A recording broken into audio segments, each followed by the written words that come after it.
This week's episode is brought to you by Jason Moses. Thank you, Jason Moses. Yes, Jason, you parted this. You know what? I'm not going to make fun of your name like that. The Jason with the most. Yeah, the most Jason. You backed our Patreon campaign. Yeah, thank you, Jason. He went to patreon.com/DuckFeedTV, kicked us a few bucks a month, and helped us continue doing what we're doing for free and pay for new cool stuff like games that we do for the show and equipment that we do for the show. Yeah, definitely. And you know what? He probably got something back in return. Probably. Perhaps not. There's one unlucky fan who gets nothing. When you go to the link for the live stream, it's just a GIF of a under construction skull. Yeah. And just jackhammering. No. But there's cool stuff like early access and also neat little physical things if you are at the proper tier. Yeah, and not like early access like Steam. Like, we're not releasing unedited episodes with like placeholder music and stuff. Like, they're just regular episodes. You just get them a day early. Yeah, it's just a file that's... Yeah. And just in place of all the music. Yeah, and all the talking. Yeah, and all the racist rants are kept in. Yeah. So those first drafts are rough. And if you want to hear what those sound like, go to patreon.com/DuckFeedTV. Thank you. Hey, Cole, do you think he's one of them? Yeah, I think so. I mean, he's got a headshot portrait. Okay. Excuse me. Do you have a headshot with you? I couldn't help but notice. Do you mean like a 360 no-scope MLG headshot? I got plenty of them in my podcast. You might have heard of it. It's called Cod Blops, Covert Ops, and Bunny Hops, a military shooting podcast. Get frag in your ears, jabroni! He's not one of them. Thank you for your time, jabroni. How about that guy over there? Excuse me, sir. You look like a podcaster. I'm sorry. No insult intended. Would I be right in assuming that right. I want to co-host a Minecraft Minute. You might have heard of us. Oh, and the other thing you might have heard of is NatureBox. NatureBox is the only source for true, free-range, cage-free nuts. And wait, where are you going? It doesn't look like we're going to gather all 108 podcasters of destiny before we have to take on the evil Joe Rogan Blight and a sinister Glass cannon. Might be okay. I mean, we've amassed quite the forces. Let's take a look here. Roll call. Sound off. Present. Hey, guys. How's it going? Hello. Hey, guys. How's it going? Hi, fellas. Hey, guys. Checking in. All right, Podcast Army. It's up to us to stop the... What is that? Oh, it's Joe Rogan. He's fired the glass cannon. Our studio. It's crumbling. There's no time. Okay, podcast allies. It's time to teach that motherfucker what it means to watch out for fireballs.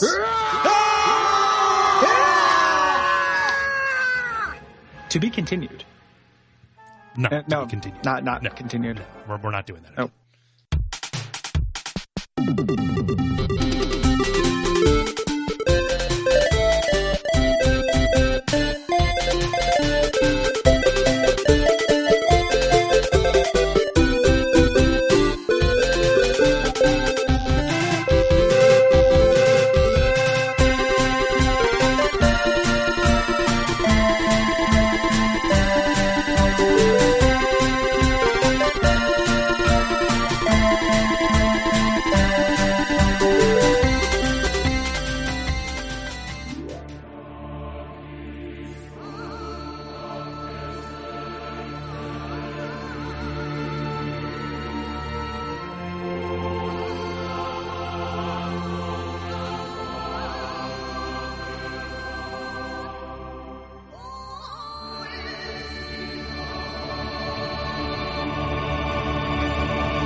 My name is Gary Butterfield. My name is Cole Ross.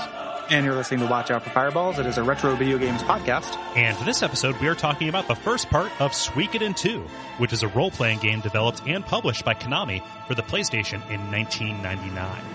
Yeah, and those of you who have played it know that Suikoden II is not a standard JRPG, even though it may look like one at first glance. This incorporates and simplifies a bunch of different elements from a bunch of different genres into one delicious, melange of sandwich. Goodness. Oh, a melange sandwich. Yeah. The gross must flow. Jesus. There isn't Atreides in here.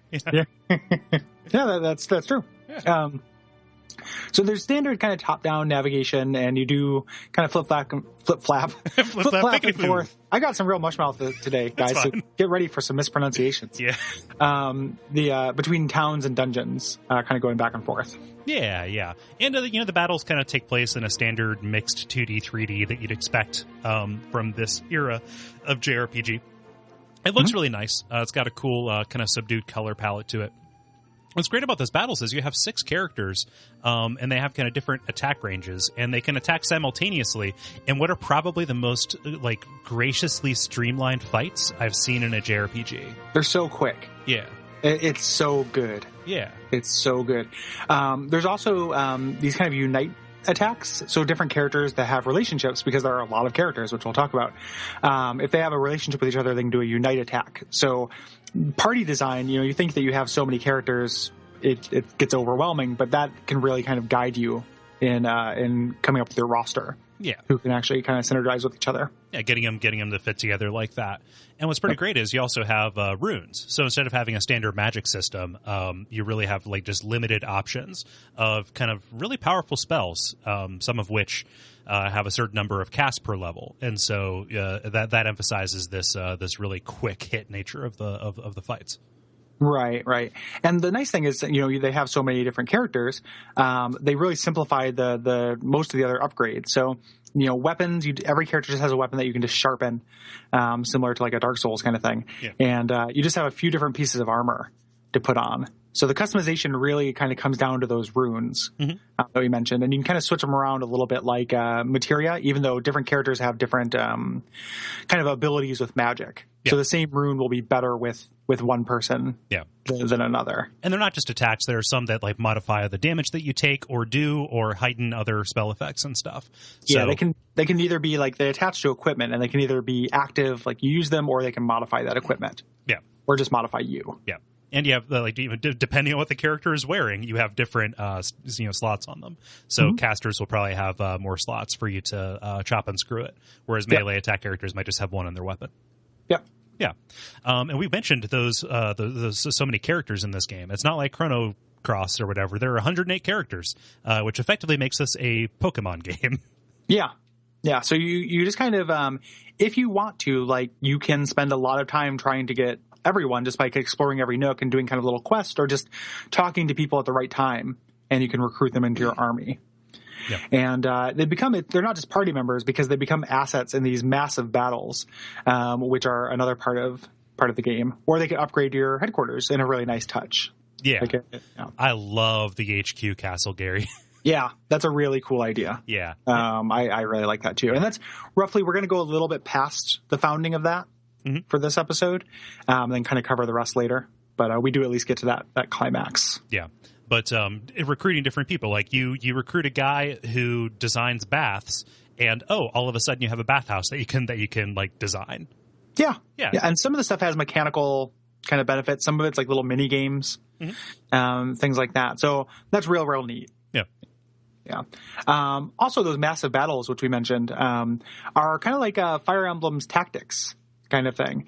So they're strategic. They're a lot more involved in the previous game, which was more of just a straight up rock, paper, scissors. This has some rock, paper, scissors elements, but it's much more, your characters have abilities and spells. It's kind of like a Romance of the Three Kingdoms kind of thing. Yeah. Almost. Yeah. And, these units have they can get hit twice, and it's possible to have permanent death. So, you can lose your guys in this. Yeah. And what's great is, beyond after a certain point, those characters that you're putting together, they can lead squads. And if you have somebody with a rune ability, that becomes something that really factors in. It's more of a concern in the second half of the game. The first half, mostly those are just kind of narrative railroads. Yeah. But the customization opens way up. It's a customization, Gary. Yeah. Yeah. So we both got some pronunciation problems today. This will be fun. Yeah. Yeah. But it's grid based, and they're nice small maps, and there is a little bit of like anime shouting over top of some of it, but I like those the little sprite battle kind of things that take place. It reminds me a little bit of Master of Orion. Oh, the little guys that run over each other. Dudes, yeah. Yeah, just like little kind of kids, just kind of trampling each other, which plays off of one of the tragic themes of this: little kids fighting each other. Yep. And there are several characters, that will be little kids, that will kill and die for you. Yes, they will. On the opposite end of the scale from those massive battles, you have one-on-one battles, which are quite literally straight up. Rock, paper, scissors, but they have varying levels of like drama associated with them, right? Yeah, they're rock, paper, scissors where you get kind of a minor mistranslated hint as to what the person's going to do next. Yeah. Or culturally insignificant hint. And I found these didn't always work for me. Yeah. Like this is way less successful than the massive battles for me, at least. For sure. But yeah, and the story also really kind of deviates. It's not kind of usual JRPG save the world stuff. Instead, it's very political and very military based. Mm-hmm. So there's no cosmic threat or anything. It's just a land in turmoil because of war, and there are power grabs and such. Yeah, it's more Game of Thrones than Forgotten Realms. Yeah. Yep. Yeah. For sure. The development behind this actually has a pretty cool story that I didn't know about it till I did a little bit of research, cursory. Konami wanted to, put their rookie team on developing their first RPG for the PlayStation. And so Yoshitaka Murayama, the writer for the series, up to a certain point, I believe, he had this idea for a game that he wanted to make, but he wanted to kind of lead up to it. So he wrote a prequel for the story he wanted to tell, and that became Suikoden 1. Suikoden 2 is the game he wanted to make all along.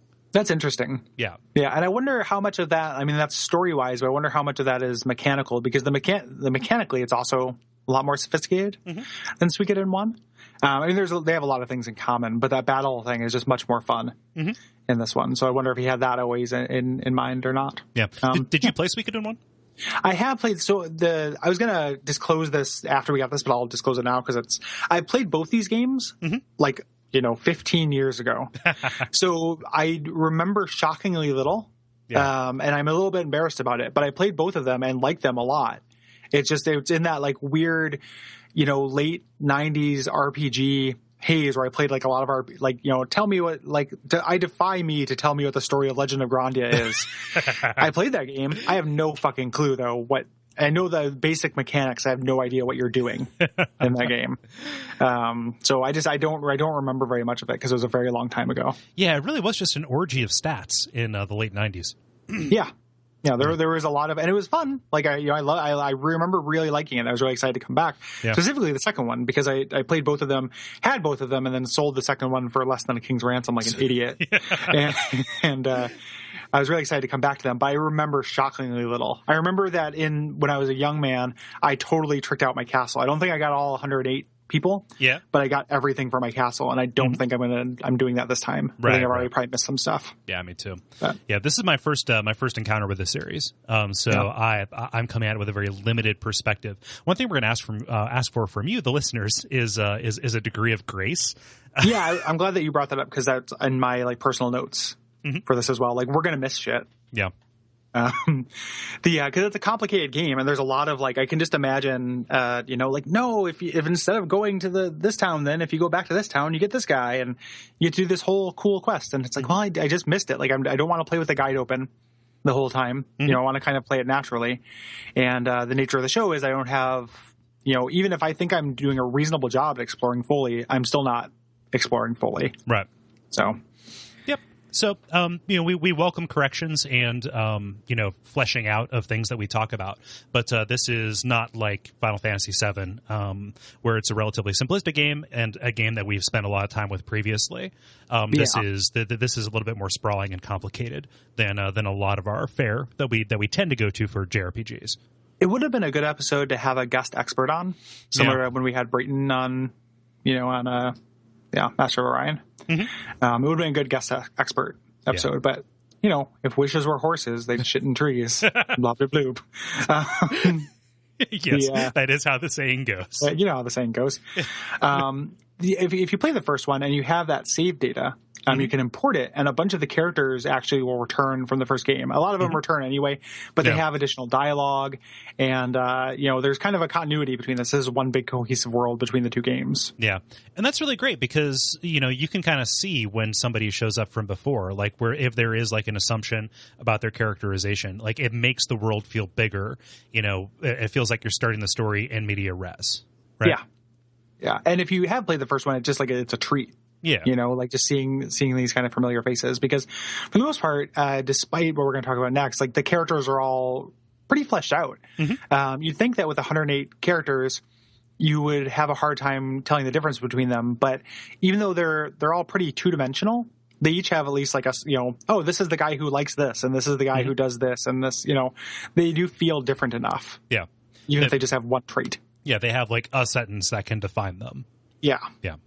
Definitely. But, even in spite of that, like you can see that the material is there, and maybe in the primary language, it is very much at the forefront. But the English NTSC version of it is very poorly localized. The translation is pretty rough. The dialogue text is serviceable. Like whenever I play a game from this era, I don't pay attention to like punctuation and typos and shit. Like I barely notice it. But there is some poor word choice here and there. And they're like from whatever, I haven't seen these places, but they're like areas where the text is just straight up gibberish, like placeholder. Yeah, I have not gotten there yet or seen them if they are there. But yeah, you just have to be a little bit more forgiving. Yeah. And probably maybe because of that, the game was not super well received when it first came out. So it received limited print run, was never reprinted. And now it's super expensive. And it has been rated for the PSN and has not shown up yet. And we were kind of doing a bit of a gamble, hoping it would show up on the PSN before we did the episode. And sometimes when you gamble, you lose. Yeah. And you're forced to Google things. Yeah, you're forced to. This is a game. It's a game. You can't prove it. Yeah, it's a game. I did once own it. Yeah. I saw a copy of it once. Yeah. And also, I like save states. So yeah, and I like playing this on a PSP. Yeah. Yep. So, agreed. Yeah. There are 5 entries in the mainline Suikoden series, and weirdly enough, this one was ported to the PC in China in 2003. That'd be pretty good, but unfortunately good. I was going to say, just real quick on the non-re-released tip. I think in Japan there is a compilation of the first 2 for PSP. Yes, there is. Like a disc version, that'd be rad too. Yeah, just to play them straight through. And you can get the first one on PSN now, which I've got it on there, and that's when I played like a few hours of it nostalgically when it first came out. Yeah. But apparently the series takes a shit later on, like once it jumps to PlayStation 3 or PlayStation 2 rather. Yeah, I've heard like conflicting reports. Like some people say that they're like not as good, but they're not bad. But it's funny because I remember reading reviews of the later ones, and a lot of the things that make them bad are the opposite of what this does, and it's really long battle animations and just kind of like throwing out a lot of that streamlining, and like it is true that a JRPG is only as good as its battles are quick. Like you're going to be spending a lot of time doing this. A painless JRPG battle system is 75% of what you need to be a good JRPG. Right. Because even a great JRPG, if the battles slog on, like it's going to, at least for me, it's going to kill my patience. And I'm interested to see where the story goes, and I'd be interested in playing the later ones, but that kind of puts me off a little bit. For sure. It seems like the series was a victim of just the general bloat and, let's say, malaise that the genre succumbed to once it jumped to PlayStation 2. Yeah. The bigger and quote better kind of approach to it. Yeah, and that's, we should note even that this came out, this is 2D graphics for the most part. Like this even at the time looked like a modest kind of product. Right. Like this is sprite work, as opposed to a Final Fantasy VII-esque, fully 3D characters. And, drawing that direct comparison. So, every summer we do the JRPG as a tradition. Drawing the comparison, this looks so much better than Final Fantasy VII does. Yeah, it just ages really well. Like moderation is great. Like, you can make a modest game. Yep. And the tricks to making something look timeless are either pixels or cell shading. Yep. And that's all. Anything else is going to look like trash. In 5 years. Even really good looking things now are going to look like trash. Yep. Just go back and look at games that came out right around the time the Xbox 360 came out. Yep. It's real rough. Yeah, tragedy of faces. Yeah, for sure. The tragedy of faces. Yeah. So because this is our big JRPG for the summer, we're splitting it up into two, even though this is a shorter game than some of the previous ones we've done. It would have been miserable to do this as one episode. Oh, for sure. Like, it just would have been, like, it's not that much time, but a lot of things happen. Mm-hmm. And it would have been, like a 3.5 hour episode. Yeah. Like, that would have been too much. Mm-hmm. So instead, like, having 2 2-hour episodes is much better, I think. Yeah. So if you're playing along, we go up through Two River, which is a neat little city, and that kind of is a good little bisection point, even though, from what I understand, when we were talking with people asking what is the best place to bisect this, there's a lot of drama and a lot of climaxes shortly after that. But, just for the interest of getting these generalities out and having this first episode not really be lopsided, we decided to cut off there. And it's still really narratively satisfying, too.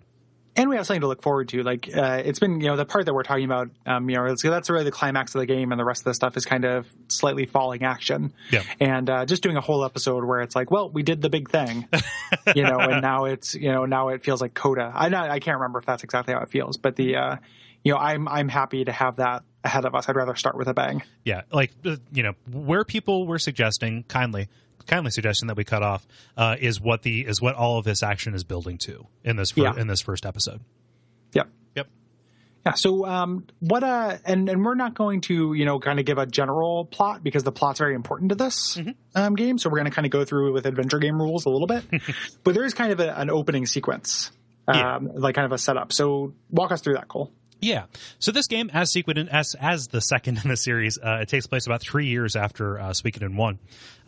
Particularly at those events, there's been a tenuous peace between the monarchical kingdom of Highland and the city-state republic of Joustin, and that was Joustin. That was the tossed out title for Joust. Just jousting, just jousting around, just jousting around. Yeah. But this is a conflict as old as time, and we are in kind of a lull at the start of the game. Yep. And Genkaku, a great hero from the previous war, has settled down in Highland village of Kyube and adopted a son and daughter. And he trains them along with their friend Jowie to fight. And the son and Jowie join the Unicorn Children's Brigade, which is a terrible, like a war crime, like waiting to happen. It shouldn't be. They join the Unicorn Children. Like, you can just name, like, what do we call it? We got to call it something that'll get the kids in. Like Uncle Funzy's Wartime Playhouse. Yeah. Okay, we need to recruit a bunch of dogs. The Squeak Toy Brigade. Yeah, exactly. The kids love Unicorn. So they join the Unicorn Children's Brigade, and which is the focus point of Prince Luca Blight. Which again, like, should we hire Justin Trueheart or Luca Blight? Yeah. Like, just one of those names. But Prince. Yeah, it's a sort of corollary. Yeah, exactly. A person is only as evil as their name. Yep. Prince Luca Blight's efforts to reignite the aggressions between Highland and Joustin. Yeah. Yeah, he wants to make this Cold War a hot one. Yes.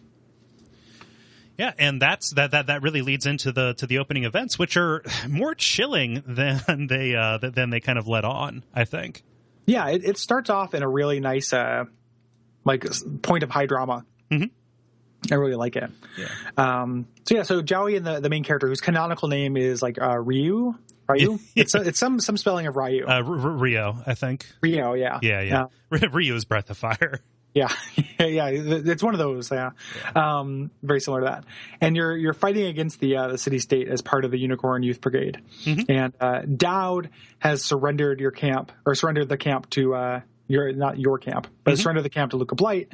So you need to flee north to the river. Yeah. So you're just kind of like kicking it in your plainclothes and your civvies, and the city state, quote unquote, is approaching, and so everybody's kind of trying to figure out what's happening. There's chaos in the camp, and really your only option is to go to the river. Right. And you don't have to. Like, they introduced this thing where you're given a lot of choices in this game.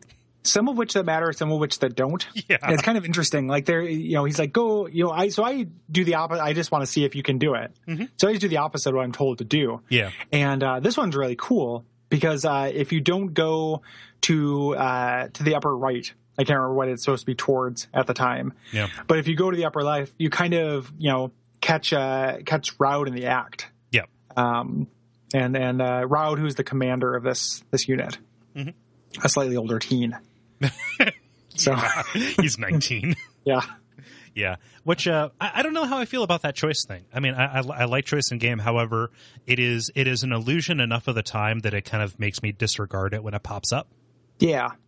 So I don't know if I never know if I'm making a trivial choice that I'm going to be forced into the right option, or if I'm making a choice that will drastically affect the next few hours of play. Yeah, there's a lot of chaff there. And like at its best, you can consider it to be like a form of self-characterization, because sometimes the choices lead to the same thing, but one's more snarky than the other. Yeah. But it is frustrating. It's also, there's, I feel like when you're tapping through dialogue in this game, it's very easy to accidentally make the first choice. Yeah. Like I click through some options on accident. And if those are one of those very important choices, that can be very frustrating. Definitely. It feels like it should have like a one button buffer, or if we're important choices, it should say, "Are you sure?" Yeah. Something like that. Or do what modern games do, which I really love, which is to make a choice you have to hold for a certain amount of time. Yeah. But that is a losing battle going to a game from any era before this one with the modern conveniences in mind. So it feels stupid to say. But yeah, only time travel. If we just go back and just introduce features to old games. Imagine what games would look like now. Yeah. Ooh. So, like, is that the opposite of a demake? Yeah. Like a make. Yeah, it's a remake. Yeah, it's a pre-make. I think that games would be chitty and stagnant because people wouldn't come up with these things on their own. Definitely. They would all be like frozen in 2007. Yeah, I like texture. Yeah. Texture's pretty good. Yeah. But the choice that you're given here is whether or not to go right to bed and be attacked in the night or wander around. Yep. Yeah. And some of them just have they're choices that just give you like, you can go see a little bit of dialogue and scene and stuff like that. Yeah. And those are usually go to bed or go watch the thing, which I appreciate that as a streamlining thing. Like if you are literally not interested in the story, you can just go, it's a weird thing to be. I also like that as being a part of, you're playing as kids mostly, and you're constantly being told to go to bed as kids often are. Yeah. As army kids are. Yeah. but Private Rio is going to get cranky. It gives a new meaning to the phrase army brat. Yeah, absolutely. Like, what if we made a literal army of brats? Brats with a Z. Let's weaponize their brattiness. And not in the way the Brat Pack brat was a brat. So those are worse kind of brats. The kind of brattiness was already weaponized. Yeah. So there's kind of an important scene. So there's chaos. The camp's being attacked, and you get up to this cliff face, and you can kind of agree. Hey, if we get separated, let's meet here. Let's meet back here, and you slam a knife into this rock and jump. If you'd gone here first, you actually get to see Raud and get a little bit of this kind of plot stuff about, finding out this collusion between him and Luca Blight, and you have to fight some soldiers. Yeah.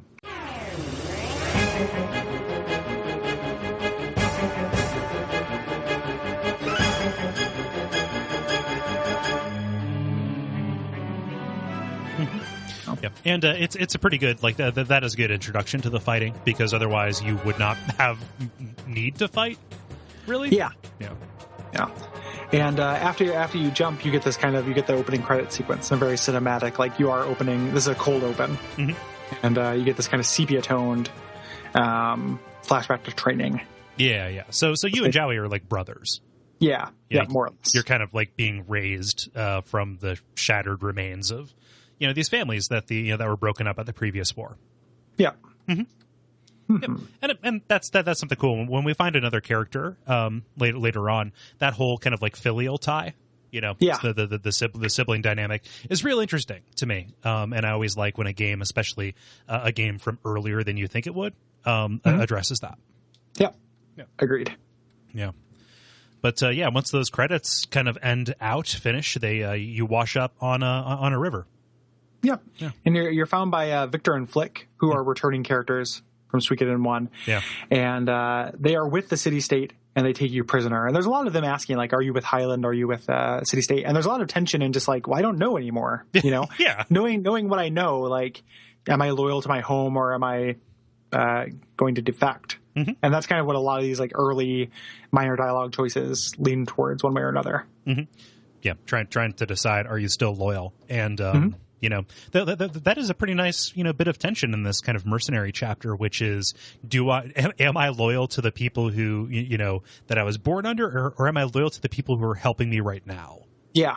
You know, because Victor and Flick, you know, they're not presented as good guys at the start. You know, they are the nominal enemy. At the very least, you are a prisoner in the most loose sense of the word. Yeah. Yeah. Very, very gentle, like minimum security, you know, white collar. Yeah. Resort. Orange is the new chainmail. Yeah, yeah, exactly. Unless you know, like you know them from the first game. Yeah. And you know they're solid bros. So. Yeah. So you're being kept, Pole is keeping watch over you. He's the nicest jailer ever. And you have to do a couple of what I feel are pretty annoying fetch quests. Yeah. Yeah. He's just kind of getting you to get to know the fort. Which, like, there is, every once in a while, there are mechanical things that make you explore a place before it gets burned to the ground, which happens a few times in this game. Yeah, and I spent this whole time characterizing myself as rebellious to them. Like, I'm not, you know, obviously I'm not on the side of Raud and Luca Blight, but, you know, I don't want to be caught. You know, that's why I was kind of like, I just want to get home. And you keep talking about your sister, Nanami, how you want to get back home to see her. Yeah. So that's how I kind of played it. Yeah. I did that as well. Yeah. And this pays off a little bit later. All the stuff that he has going around and doing. But yeah, they put you on a day pass to go get some flowers, so you get introduced to the world map mechanic as well, which is just a world map with random battles and shit. With mercifully few random battles. Yeah, like you can walk between two towns and not get a random battle if you stick to the roads. It's pretty great. I would say that the encounter rate in this game is pretty top notch in general. Like, not only are the fights pretty breezy, but I never feel like I'm just, you know, it's randomized with a degree of grace where, you know, you never take one step and then get into a random battle. Yeah, but it's not it's not like Wild Arms where it's on a rhythm where you can say I'm going to be attacked now because you're moving at a constant pace. Yeah. So I really like it. So when you get to Ryubi, you talk to Leona and to get remind me who these people are. These names stick in my head. Cole took the notes as per usual, and there are 108 characters in this game. Yeah. So everyone forgive me about that. It's before you leave. So Leona's kind of like your quartermaster. She's the bartender lady who you talk to switch out all your stuff. It's like, well, you're going to need protection. Like, we can't just send you out by yourself. Oh yeah, the kobold. Yeah. So you get loaded up with Jen who talk like Hulk. And Tuta, who's a little girl because she just wants to tag along. Yep. I was thinking this was the circus people, but you run into them at the actual town. Yeah, it's a little bit later. Yeah. And once you get there, everyone's talking about this mist monster to the north, but we don't have to worry about that just yet. Nope. Yeah, and then there's you go back and you clean up some oil spills before Jowie shows up to break you out. Yeah, because Jowie, and of course I'm like, yes, I want out of here. Yes, please take me. These people are really nice and they're feeding me and giving me a place to sleep. I know, let's get out of here. Yeah, man, it's like trying to escape from the Flanders. Want some ice milk? Yeah. I'll take vanilla. I'll take plain. I'll take unflavored for me. Yeah, wintergreen is the other flavor. Oh, is it? Okay. No, it's wintergreen and unflavored. Oh, sorry, that tickles me. The Flanders is yeah, but like once you're caught. Oh wait, what is it? I forget, man. Like, so here's the thing about this story: because it's not grand and sweeping, and you can't say, "Oh, we uncovered the plot of the Cetra who were trying to raise the ancient race of blank blank, who were trying to raise the ancient race of blank blank." Because it's so like personal and like the movements are so tiny, it's kind of hard to keep them straight when presenting them in a linear form like this. I think so too. Yeah. Like, and I'm a little bit embarrassed about it, but it's still just some of those little details get glossed over in my brain. I know you try to escape, and you do not escape. Mm-hmm. Yeah, you fail at escaping, and I know that happens. Yeah, and like you're revealing a little bit more. Like, you tell your knowledge, so tell your knowledge. Good God, Gary, you knowledge tell. Yeah, no, I sound like some kind of like shitty Sunday school. Like, tell your knowledge. We're like Starman. And okay, so for honesty's sake, for the listeners, it is 4:01 p.m. here. It is 1:00 p.m. We don't have tiredness as an excuse. This is like prime Cole and Gary time. Yeah, this is just us being idiots. So this is not our best performance. No, we. but you'll forgive us. Yeah, because if you want a refund, please take your receipt to the bursar. Gary, some people pay us for this now. That's true. Damn it, that joke doesn't work. No, not like this. We're sorry. Yeah, but you kind of share what you know about Luca, and they say take only mispronunciations, leave only apologies. So watch out for Fireball's motto.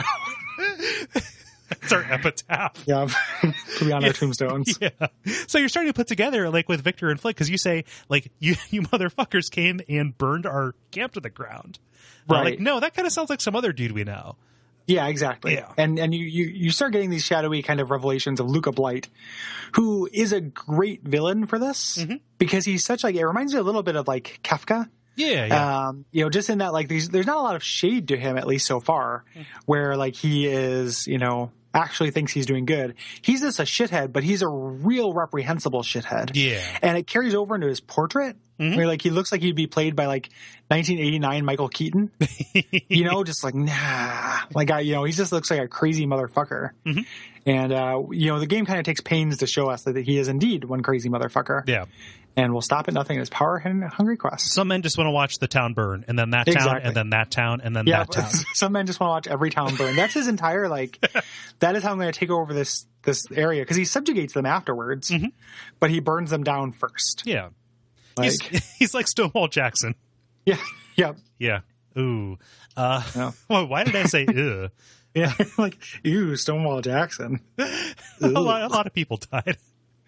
Well, the Civil War is it's pretty cut and dry. He also did just burn down a bunch of, like, innocent people's homes. Well, yeah, but we also, like, we spent 10 minutes on, like, 9/11 in the last Abject Suffering that we recorded. Like, yes, we did. And that's much more recent and much more like tragic. Yeah, much more tragic. Yeah. I don't know. Yeah. It's sensitivities are weird. Yeah. What else is pretty funny is that all those items that Pohl had you pick up, they're used in this escape. Yeah, in a real, like, silly kind of movie thing. Like MacGyver-ish way. Oh, we have flour? Yeah, exactly. It's kind of funny the way this game opens up, because it hasn't lit off the reins at all lately. No. Like, it's a very extended, like, kind of railroading in the beginning. And it only really does that, it actually, like, it doesn't do that for quite a while. Like, you can start exploring more freely shortly after this, but there's not as much reason to. So, which is bizarre, because that's something, like, we criticize modern RPGs for a lot. Yeah. Like, for, like, not letting the reins off. Yeah. But then you look at, like, Final Fantasy VII, which doesn't give you any, like, inkling of, agency until, like, 10 hours in. Yeah. Yeah, and this feels a little bit better than that. Maybe because of those little choices, and maybe just because the time you're spending in the corridor is qualitative, additive, like, plot and character developing time, as opposed to just random encounter time. True. Yeah.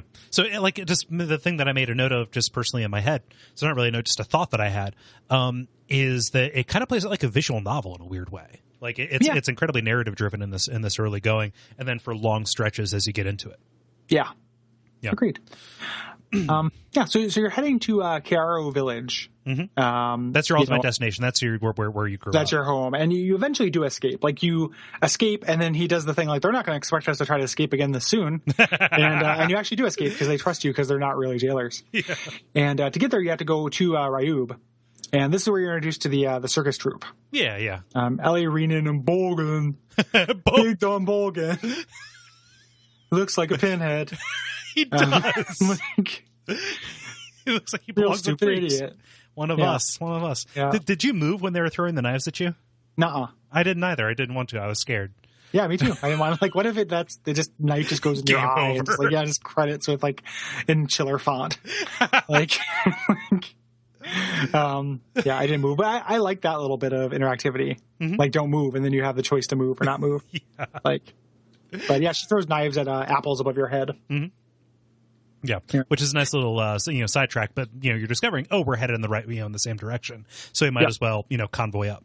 Yeah, and you're heading through this kind of mountain pass area, and to get there, did she blow a dude?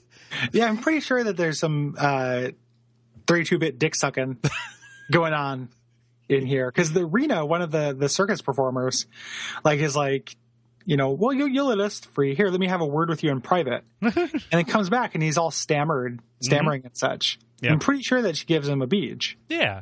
Like she just says like, oh, you're at this checkpoint. We just had an adult conversation. Yeah. An adult conversation. Yeah. Between, it's very, fallacious. So, like, fallacious? Yeah, it's very fallacious monk. Yeah. So she takes a guard load. I don't want to know what he's doing with those rosary beads. Yeah. But yeah, so you get into this mountain pass, which is your first dungeon, and you're introduced to the kind of the basic enemies of this game. Like, I love how every JRPG has like its early game enemies. There's always variants when you get to the later game, but every game has its kind of iconic early game enemies, and the ones are great in this game. Yeah. Cut rabbits, which are these little tiny cute rabbits with axes, which show up a lot, and I love these things. They're adorable. Yeah, and it's very merciful that the battles are so short, because I don't like the dungeon design in this game one bit, Gary. Yeah, I haven't had too much of a problem with it.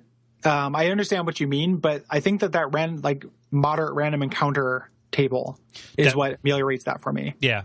It's not as bad as it could have been. Like if it was this dungeon design with Beyond the Beyond's encounter rate, I would have vetoed this. We stopped playing it. The as is, like, there are too many dead ends, and even in places where it doesn't make any sense. Like later, you go through some functional dungeons, like, oh, this is a sewer, or like this is a castle. Why are there constant dead ends? Yeah. And we talked about this before, but if you have a dead end, you have to put a treasure chest there. There's no other. There's no excuse for a regular dead end in a dungeon. Yeah. And this game kind of commits that sin a little bit. Yeah. It just feels too big. And, in a game of this vintage, when I come to a branch in the path, I'm always worried that the one I pick is going to be the one that you need to progress. So it's like, well, shit, I'm going to fight a boss there, so I'm going to have to go back and go to the optional ones because I don't want to miss anything. Yeah. So, I would rather go to the dead end first rather than, get all the way to something significant and then backtrack. And it's when you say it's too big, what I think it actually is that we feel we're so much closer or zoomed in. Yeah. Than we are in, say, like Final Fantasy IV, when we are just one square tile. Yeah. And this is we're much more zoomed in. So the dungeons themselves actually don't take up that much space, but everything is just kind of larger. Yeah. It's like the Playmobil Duplo Blocks dungeon. Yeah. And what's sad about that is I love that zoomed in look in towns. The sprite design in this is great. You actually have what appears to be like human proportions. Which is nice. It looks different from the hyper deformed. Still anime, but it's not functional gameplay anime. It's anime, but not anime as fuck. Yeah. I agree. And having a little bit of a zoom out for dungeon, just so you could see a little bit further down a path to see whether it's a treasure chest or a dead end, would be really awesome. Yeah, that's exactly what I mean. Yeah. It's pretty funny because the first boss you fight is also the canonical square boss. Yeah. Yep. So you're in the mist dungeon, and it's Rydia's mom, and it's real sad. No, it's just a mist shade. You're at the top of a mountain, and he shifts forms. Yep. Yeah. Which is, like, a lot of the boss fights in this game don't have very much of a gimmick to them. No. And this is one of the few that do. Yeah. That was something I struggled with in making the notes to try and distinguish them. Yeah. So eventually you make it to Kairo Village, and everyone is talking about Raud's heroism, and you guys are considered traitors. Yeah. So history is being written by the victors, and you guys are the scapegoats, since you escaped. Like, they couldn't kill you, which is what they wanted to do, so they kill your character by saying that you are the people who betrayed the Highland Army. Yeah, you're spies. Yep. And there's kind of a fun little bit, where you're kind of exploring this town, and some people are like, listen, just get your sister and leave. And some people, like, there's like a person who's like, well, I got to go. And they run off. Like, they're going to go tell the commander that you're here. And people get quiet when you approach. Like, it's a really kind of cool scene. Yeah. Unsettling in a way that it is not often approached, right? Yeah. Like it is this nice tension between returning home and walking into what is very obviously enemy territory. Yep. Yeah. So you're kind of running around here, like you see a kind of sad little scene. Like Jowie's disowned by his family. Yeah. Yeah. From House Atreides. Yeah. They put him through the weirding module. Yep. This is it's sad, and it's really sad. He's like, let me talk to mom, and he's like, mom doesn't want to talk to you, and he's like, well, I guarantee you that's not true. Yeah, like and it's just it is unfortunate. Yeah, so kind of sowing some tragic seeds for him that are gonna grow into really cool stuff later. Yep, and you've got a note here that is something I didn't do. Mm-hmm.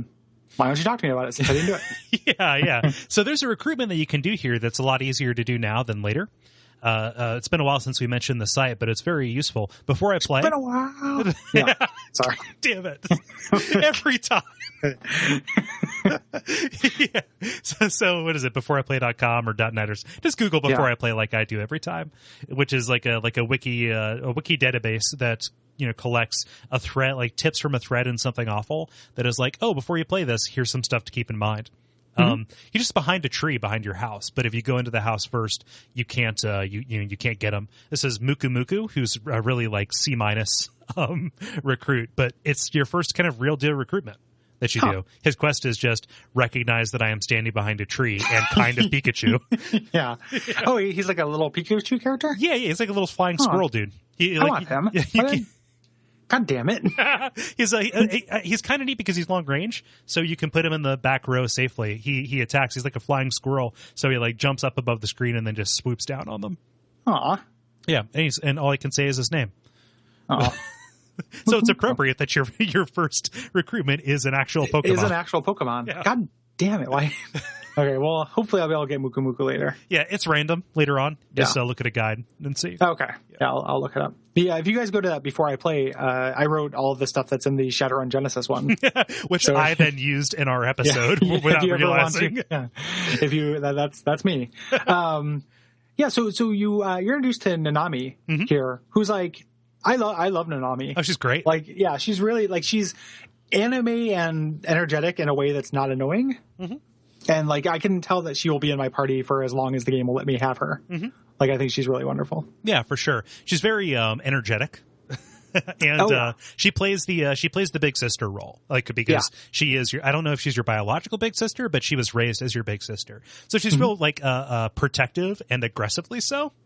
Yeah, in a way that creates good comedy, especially as you rapidly become the hero that's going to save the world. Right. And they kind of portray her as sort of like a tomboy kind of character is what they're going for. But like, she's a really great character. Like, there's nothing. I think that it might have been kind of played for fun, but it might just be my modern, gender politics sensibilities. But I'm just like, yeah, fuck yeah, Nanami, at this point.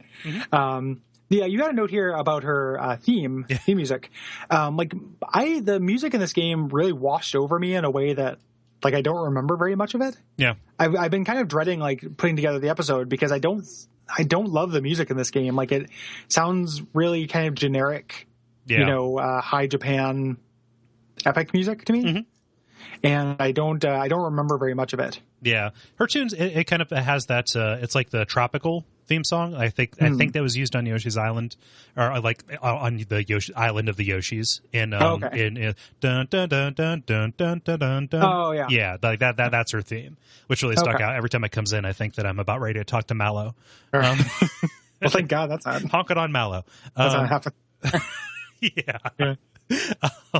But it's there. Yeah, the music, it's in an era that is kind of defined by like really distinctive genres for the music, like even into the weirdo games that I like Breath of Fire 3 has that crazy jazz, like bossa nova kind of feel to most of its tracks. And Chrono Cross has that awesome Celtic kind of feel to it. You're right. It does feel pretty generic to me. And it's not like offensively so. It's not like elevator music. But no. Yeah.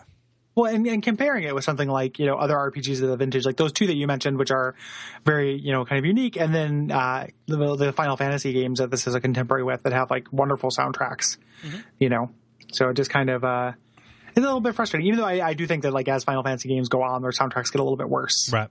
But 7 has a fantastic soundtrack and it was just a little bit before this. Yeah. So it's a bit of a bummer. But yeah, so Nanami's part of your party now, which is real welcome. She decides to come with you. You find her, just praying over Genkaku's grave. And she's just elated to find out that you're alive, because imagine hearing that your brother is either dead or a traitor. Right, and she doesn't buy it for a minute. Yeah, which I love. And you have a joining attack with her that is one of my favorite things in the game, like this family attack that you do, which like is this, the music stops and it just be like,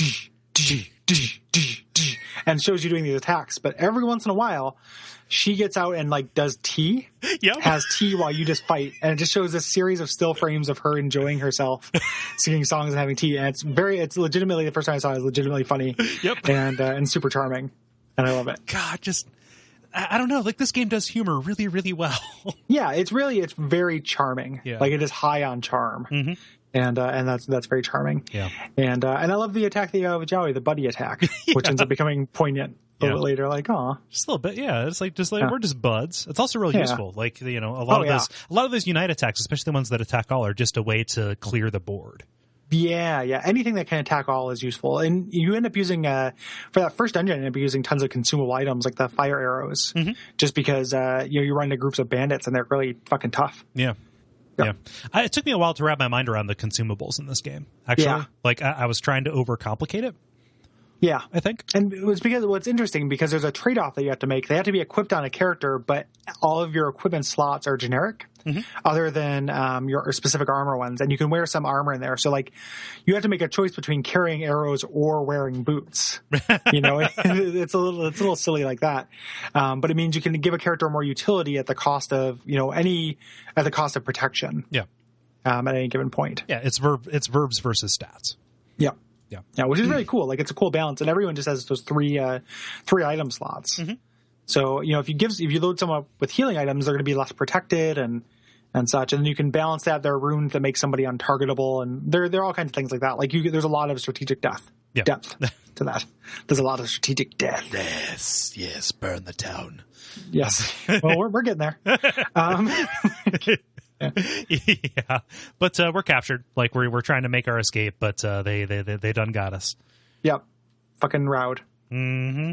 Yep, getting rowdy up in here, and he in a James Bond-like fashion, he reveals that this is a false flag. Yeah, like Luca really just wants to make a power grab, and he needs to bring the Cold War hot in this weird flashpoint. And what better way to do that than to kill a bunch of kids and blame it on your enemies? Exactly. And that makes you think like that. Well, we were thinking the Unicorn Brigade was dumb. Well, that's probably why it was formed. Like it was probably like, hey, let's just plant the seeds. Like this guy's probably playing the long con. Mm-hmm. Let's start the war's winding down. Let's give these kids some good experience. Yeah. And then get them all murdered. It's like Junior ROTC. Yeah. Yeah. Yep. So you're gonna be hung on your way there. Though you get a kind of an important scene with the Princess of Highland, and she, her Rowd is like, her advisor is like, don't talk to these people, and she's like, I'm the princess, I do what I want, and I tell her the truth, like, no, we're not traitors, and this comes back a little bit later too, in a nice satisfying way. Yeah. So you're gonna be hung though, and your buddies Flick and Victor, they come to your rescue. Yeah, the guys who had jailed you previously. Like, it's like, if only. Like, who might be some of the, I'm realizing, some of the solidest bros in gaming. Yeah. Flick and Vic are just like they're the best. Yeah, for sure. And you you're given the option, like, okay, the town is in chaos. We need to rescue Nanami. I don't understand why not going after her is an option, because no human would take it. Yeah, but she didn't need it because of her Golden Bird, Holy Flower, Dragon Tooth, Glory Punch. Yeah, which is fantastic. And when you talk to the people who she knocks over with it, they're all like, just. Again, that is another example of this game legitimately being funny. Yep. And also just endearing me more to Nanami. Like, I want a tiny plush Nanami. I love Nanami. So you escape to the south, and you have to go back through the dungeon. Yeah. Yep. Buh. And Mm-hmm. Yeah. And this is where it opens up a little bit. Like, you get your first possible recruitments in Ryube. Yeah. Yep. And some of them are actually kind of good. Some of them are done. One of which there's a guy named Rikimaru who is a hungry boy, and he has quite the food tab. And if you pay his food tab, he'll join up. Yeah. And again, we're just talking about those ways that people can be defined. He is hungry. And every time you talk to him from here on out, he is hungry and talks about the food where he's at. Yeah. A good way to remember Rikimaru. Yep. Hungry boy. Yeah. He's real effective. He's a nice short range character. Really, he's a heavy hitter. Okay. Yeah, I didn't end up using him We'll talk about our party compositions when we have more party composition. There's Millie, who actually is like kind of a more involved quest for recruitment, where her groundhog has been left into the, is lost in the woods. And it's worth doing because you can recruit some other people in these woods. Yeah. But you go here to get the groundhog, and it ends up being a boss fight for her groundhog. And it's just awesome. It's like super cute, and then becomes this big snarling, Tremors monster thing. But Millie's a shit character for garbage people. Like she's a really bad character. Like I kept like her groundhog thing does double damage. I was like, 17. Great. Like that's double her fucking damage. Yeah. And I can use it once per fight. Great. Yeah. Yeah. This is awful. Yeah. I don't like her sprite either. Her hat's dumb. Yeah. Yeah. She looks like a valley girl. In kind of a weird way. And this was also before I really understood the weapon upgrade system. Yeah. And like the weapon upgrade system is whenever you get to a town, sharpen all of your weapons as much as you can. And if you don't have enough money, go grind until you do. Right. Like you need to be at the level of weapon at the town you most recently visited.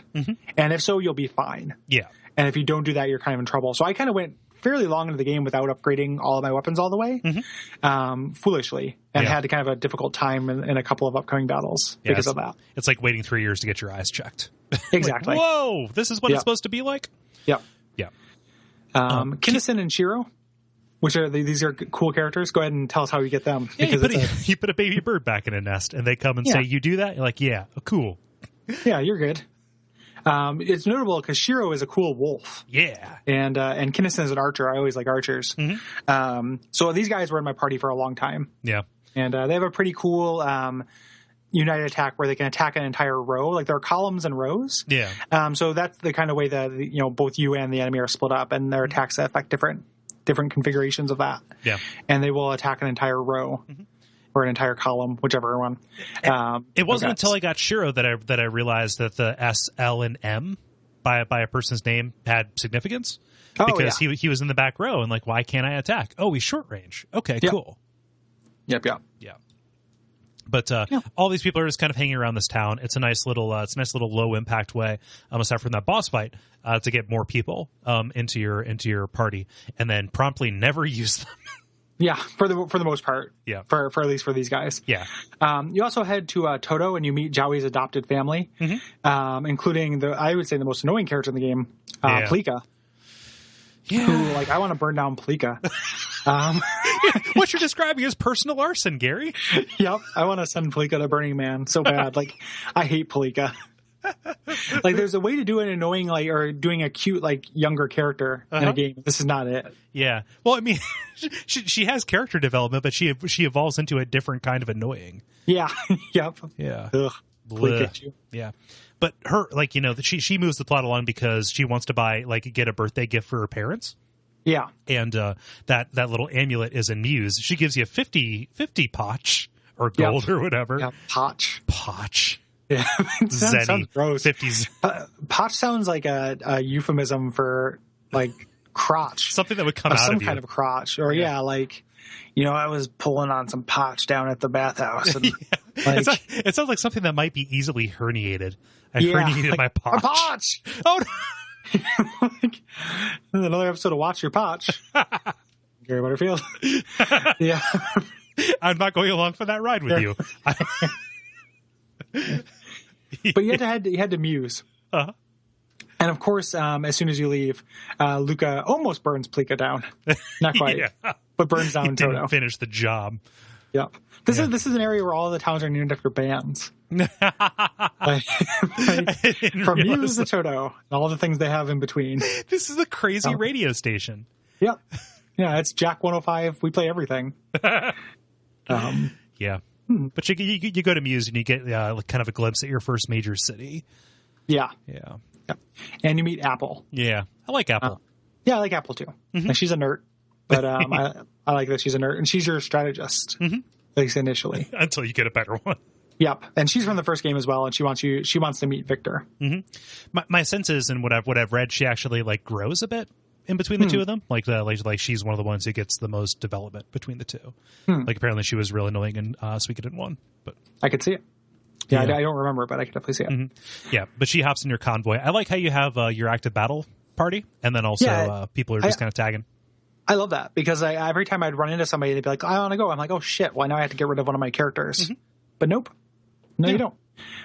She's just hanging around being a non-combatant. Yeah. And some characters are never combatants. Like not everyone, you have 108 characters, but not, unlike Chrono Cross, like not all of them are battle ready. Right. Yeah. Mm-hmm. Yeah, so you go back through Toto and you pick up Pilika. She's still talking, but not for long. And you're getting ready for your first your first big fight. Yeah, and by big fight, I mean massive battle. Yeah, yep, a big fight, massive battle. That'll work. So you head back there. Victor says he wants you to get this guy who's going to maintain their fire spears, which is a weapon they've held on to. And it's Master Sai, who lives up near Ryub. And you head up there to get Master Sai, and Lucas shows up and burns down Ryub. And we get to see his characterization in action. Yeah, for sure. This game is very mercifully sparing with CG cutscenes. Like there's a little one of Sephiroth burning down Nibelheim. Yeah. But then it just quickly goes back into sprite work. Very disturbing sprite work of him, forcing a woman to act like a pig. Yeah. Before he just kills her.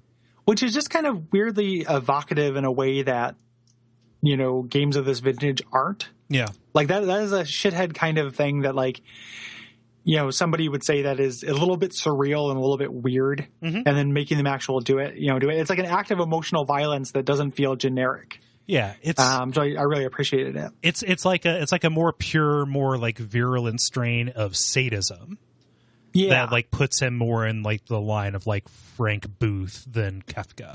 Yeah. I was going to make a Blue Velvet comparison. That is closer to what it is, because Kafka has that too, and that's something we praised in Final Fantasy VI. But Kafka, the scale is so big. Yeah, regular people are unto ants to Kafka. Yeah, this person literally just wants to see people suffer. Right. And I'm looking forward to getting further in the game and learning a little bit more about him, because, he didn't have to do this just to make his military coup work. But yeah, in fact, it would have been easier.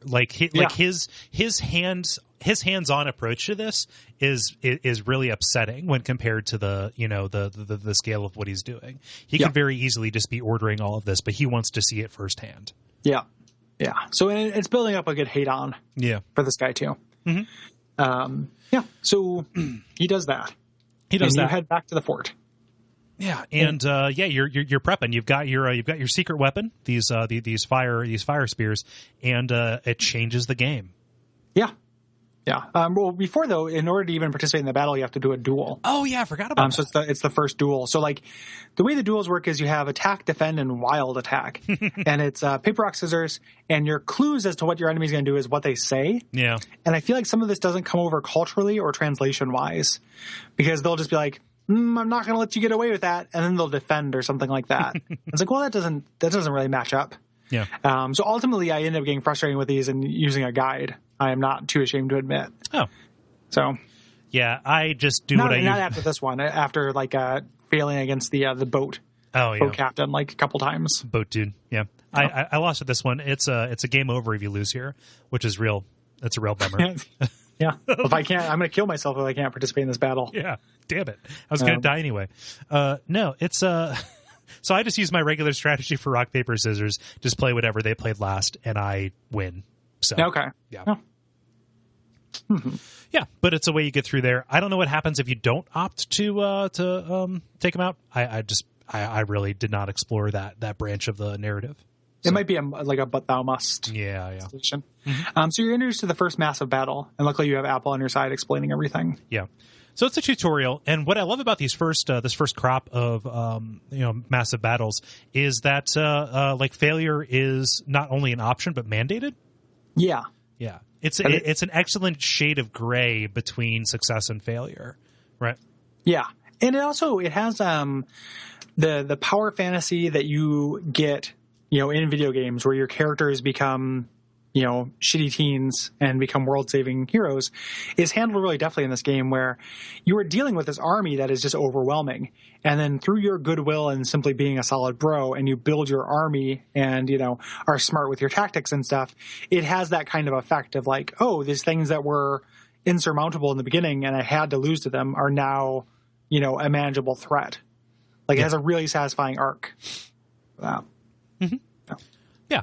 But it's running you through here. It's kind of annoying because if you take too long to make an action, like if you're just mousing over enemies to see what they are, because it's not readily apparent from the broad view, Apple will say, "Hey, dummy, select your unit and do an attack." It's like, I want to learn about the battlefield, Apple. Yeah, no, Apple, chill out. Yeah. Apple knows that you're going to lose this battle. Yeah. Yeah. So and she's helping you lose the battle. So yep. The more educational part about this is that you're watching other units fight successfully. Like you're seeing how these different attack ranges work. You're seeing how the fire spears work. And after a certain amount of time, Luca's reinforcements just kind of emerge from the forest that surrounds this fort. Yeah. Yeah. And take the fort. So this place that, you spend all this time getting to know gets burned down.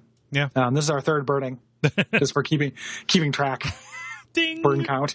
Yeah. Yeah. You have to go in and you're trying to pull Nanami out. And also you get Bilica, who watches Luca kill Pole and then all of a sudden becomes a mute. Yeah. Or just an anime girl who goes, yeah, about everything. Yeah. Yeah. I can't, I feel like a lot of the characters are very androgynous in this game. Like I did not realize that Plica was a girl initially. And I also did not realize that Jowie was a boy. Like Jowie, like I'm looking at his portrait right now, and is a very, very feminine lad. Kind of glammy, yeah. Yeah, and Plica looks a lot like a boy. Oh, in this little portrait I'm looking at here. I don't know. Maybe it's just like a little linguistic twist because her name ends with an A. I assume it's a lady. Yeah. Yeah. Oh. Yeah, but the only real refuge that you're aware of is Muse, which you have to head there in order to just try and get people on your side. Yeah. And also just to escape. Like many times the characters kind of talk about essentially like, let's just get out of here. Yeah. Let's just stop this war because we're kids. Yeah, which is really smart. Like it feels realistic in a way that, let's make our last stand in this shitty little village, which oftentimes you will see does not. Yeah. Yeah. Like it builds up that sense of danger, which really does the danger around the enemy army that does pay off once you start turning the tides of these battles. Yep. God, it's really great pacing. Yeah, it's very good. Yeah. So back in Toto, which you have to go through, which is a smart move. Yep. Because the bridge city. Plica leads you to Genkaku's shrine. Yeah. And you do this kind of little thing where she's like, oh, okay, I'll go through the door, you mute little idiot. and you go through here, and you run to Leknot, who gives you and Jowie different runes. Yeah. You get the Bright Shield rune, and I think I think it's the Black Sword rune. You got in the notes as the Black Shield rune. Yeah, I think it's the Black Sword rune. Yeah. The Black Sword rune. Mm-hmm. And you can tell which one of those signifies what moral alignment. Yeah, pretty much. And and you learn that you are some of the true 27 runes. Yeah. Or gems or arcana or what have you. Mm-hmm. Yeah. Yeah, like specifically this is 2 halves of the rune of beginning. Yeah. Yeah. And it's a little bit of it's kind of goofy. Like both times that Leknat shows up, it just kind of out of nowhere. There's a couple supernatural elements in this game that are extremely goofy because the rest of it is so grounded. Yeah. And every time it happens, I just find myself wanting to get back to the political military stuff. Mm-hmm. Yeah. So we're headed to Muse, but we're not allowed to get in because they are understandably locked down. Like, have you seen it? Every other town around us is burned to the ground. They probably just locked down against you. Like, if you show up and leave, that town's going down. There goes the neighborhood, by which I mean up in smoke. Yeah, this neighborhood got really bad lately. Well, what do you mean by that? Oh, this kid showed up. Yeah. And then burned down. It's like Dennis the Menace. What if the reveal at the end of this game was that you're an arsonist? Like a secret arsonist, and you've been an unreliable narrator this whole time? It's like after the credits. Yeah. It's the whole game is the fiction that you've built in your head. Yeah, it's you in an asylum. Yeah. Must cleanse the world, must cleanse the world. True rune of destiny. It would explain all the goofy supernatural shit. Yes, it would.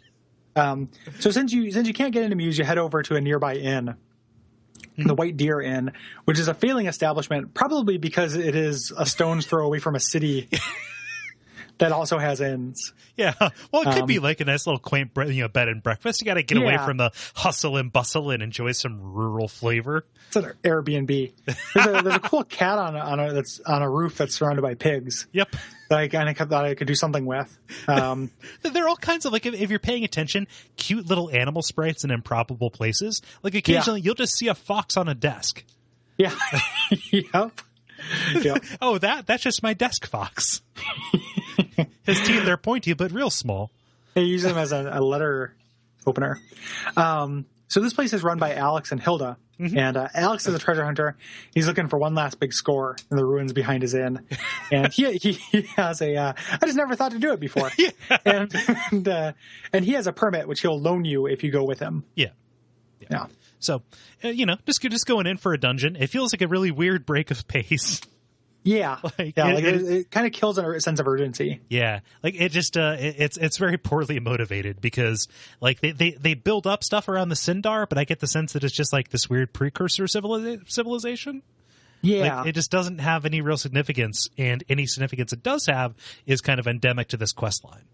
Yeah, and it's a pretty weak dungeon. Yeah, like it's got a kind of a boring tile set, and it's so zoomed in, and there are a lot of dead ends and backtracking. Yeah, that's required. Like mandated. On the plus side, like going through this and spending a lot of time here, I ended up being kind of over leveled, which was nice because this is the first boss that gave me a lot of trouble because I had not upgraded my weapons really. Oh yeah, so yeah. That's the nice thing about this. I constantly feel over-leveled. So combat is never, like, I mean, some bosses are not pushovers. Like, it's not just a complete non-issue. However, I never feel like I'm making it through by the skin of my teeth. Yeah. Yeah. But you're going through, like, it has two of the things I really don't like in RPG dungeons, which are water level manipulation and specific keys to unlock different things. Yeah. Yeah. Yeah. Real bummer. But you get to where the treasure cache is, and it's Doublehead, which is a big snake monster. I think uniformly the boss sprites in this are really good. Yeah. Yeah. You've also been seeing statues of double-headed snakes the entire way. Yes, you have. And then the characters still act surprised when they find a double-headed snake boss at the end. I don't even know if he has like a gimmick to him. He might just be like tough monster. Yeah. But you end up getting the true treasure. This whole chapter is pretty dumb. Yep. The Sindar ruins thing, because you gotta try. It's like the greatest treasure of all lies here, and it's a healing herb, the Sindar healing herb, which Alex is like, this isn't treasure, and like kicks it away. And this isn't the greatest thing of all. Yeah. And then when he gets back to town, his wife is super sick and is going to die, and we don't know what's going to fix her. So you go get the greatest treasure of all, true love. And revive his wife to actually get the real treasure. Yeah. So in some ways, people are the real treasure. Yeah. Pretty nice little lesson here. Well, wait a minute. Are people the real treasure or the real monster? Gary, there's no consistency around this at all. Where do we stand on humans? People are the real mimics. They're both. Okay. Where do we stand on humans? They're mimics. Yeah. It's when the treasure is the monster. Oh God! I mean, it's kind of funny. Like as you're going along, like Alex is building up a real treasure boner, like because there's like poetry plaques around. Like, what is the real treasure? Is it gold? Is it fame? Is it blah blah blah? Oh God, it's got to be gold. It's got to be gold. But no, it's the life of your wife. You dumb shit. Yeah, the real treasure was at home all along. Yeah. What a complete arc for this guy in the middle of this unrelated game. like let's spend 45 minutes getting this guy from the beginning of his character to the end of his character in the middle of nothing. And then you can recruit him later, but there's nothing to it. Yeah, he just hangs out, I think. Yeah, just a dude. He doesn't even keep it in, I don't think. Yeah. Yeah, you had one job. He's a shitty treasure hunter. Yeah. No, he just gardens because all I can find is herbs. Yeah, good job, and just throws them all away. Yeah, guys, what? This is rutabaga. Mint. This isn't gold. Goldenrod. What's this? What's this horse shit? Yeah. Horseradish. So he gives you an entry permit, and you have your little like story to try to get in, which is dumb and bad. And your non-disguises and bad acting. I kind of like this. It's really it's kind of funny too because you get caught, which takes you to Victor and Flick, which is all you actually wanted and needed in the first place. Yep. Like, but there's you have an argument with Nanami and Jowie about casting. Yeah, and who's the better actor in the end? Yeah. And I mean, I answer that the only real answer is, well, you both kind of sucked. Yeah. Be quiet like me. Yeah. This whole thing, you could have bypassed that entire quest line by just like punching one of the guards. Oh. And you would have been taken. Well, you couldn't actually do it, but like if you had done that, you would have been taken to jail, and Victor and Flick would have found out about you, and it would have done the same thing. Like you just need to get arrested. Mm-hmm. But yeah. Mm-hmm. Yeah. But Victor and Flick bring you to Annabelle, who is now the mayor of this city. I get the sense that she was involved in the first game because she knows a lot about Genkaku. She recognizes your rune too. Like this rune quickly becomes your Disneyland fast pass to the higher echelons of society. Yep. Yeah. Yep. And her assistant gives you a mission to go spy on the Highland supply camp, and it's important to see how many rations they have. Yeah. Because that's going to say how long they're planning to hang out. Mm-hmm. There's a little bonus scene here too, which I know I already fucked up the second part of this, I think. Yeah, me too. So but you can find there's Clive and Elsa, and it looks like it's kind of like a bounty hunter. Like you get kind of roped into it, where she's like, "Hey, hold on to this stuff for now," and then comes and gets you. And it's kind of a cool little thing. And I know that it's related somehow. And you can continue the story, but I feel this was all I saw of it. Yeah, I feel like I fucked it up. In my research, this is actually just a really infamous quest because it's tied to your playtime. Like there are very narrow tolerances for where you can trigger these events. So you can recruit Clive later, and she's great because she's got a gun. Yeah, but like that I think is as far as I'm going to follow her quest. Yeah. It's just kind of it's the time thing. It's like it's an interesting idea where things are kind of happening in real time. Mm-hmm. But it also discourages exploration and recruiting other people and kind of taking your time, which the rest of the game kind of wants you to do. Yeah. Mm-hmm. Yeah. So you go through the woods, which is a mercifully short dungeon, and you get to the camp, which is a neat scene. You see that they only have 2 weeks worth of rations, which means it's going to be a real quick kind of attack as opposed to a prolonged siege. Mm-hmm. Yep. And Raud spots you and goes off to get reinforcements or something. At that point, the worst possible spies. Yeah. Your former subordinates. Yeah, exactly. And the reason why you have to go is because you're the only people the uniforms will fit. Yeah. Which is a little silly. Yeah. And you can kind of hide in the princess's tent. And you have this really awesome scene where like she makes you tea and you talk about her monster brother. Yeah. Luca. And I like that scene a whole lot. And she covers for you and Raud shows up. Yeah. Gives you just enough time to try and get away. However, you are still spotted, and Jowie stays behind. Yeah. And again, you get a kind of a nice little bit where you can, when you get back to the town, you can wait for him outside with Nanami. I forgot about that. They keep giving you the chance to go back inside and say, fuck it. But you don't, and eventually he shows up. And it's kind of like a nice little, like, your characters are waiting and you are waiting intersection. Yeah. And it's got really nice colors, like it's at sunset. Yeah, it's at a weird perspective, too. It's kind of side-scrolling. Yeah. Yeah. Reminds me of Final Fantasy Tactics a little bit, actually, like some of those cutscenes. Yeah, I like it a lot. Yeah. It's pretty great. Too bad that Jowie does what he does. Yeah. Well, we had to find out more about that. Yes, we do. Yeah. How far did you actually get before stopping playing? What do you mean stopping playing? Have you beat the game yet? No. Okay. Where did you just get to our stop point, or did you get further than that? Yeah, I just got to the stop point yesterday. I just didn't know whether you were dealing with knowledge I didn't have. Nope. Or not. Yeah. So you get there and you tell the I can't remember the name of the Mayor Annabelle's assistant. Yeah. Who sent you on the mission, but you tell them that what the deal is, and everyone's kind of mad at you for leaving and endangering yourself because you're kids, and that makes sense. But because they only have 2 weeks, they're going to attack, and then they do attack. Yeah. So.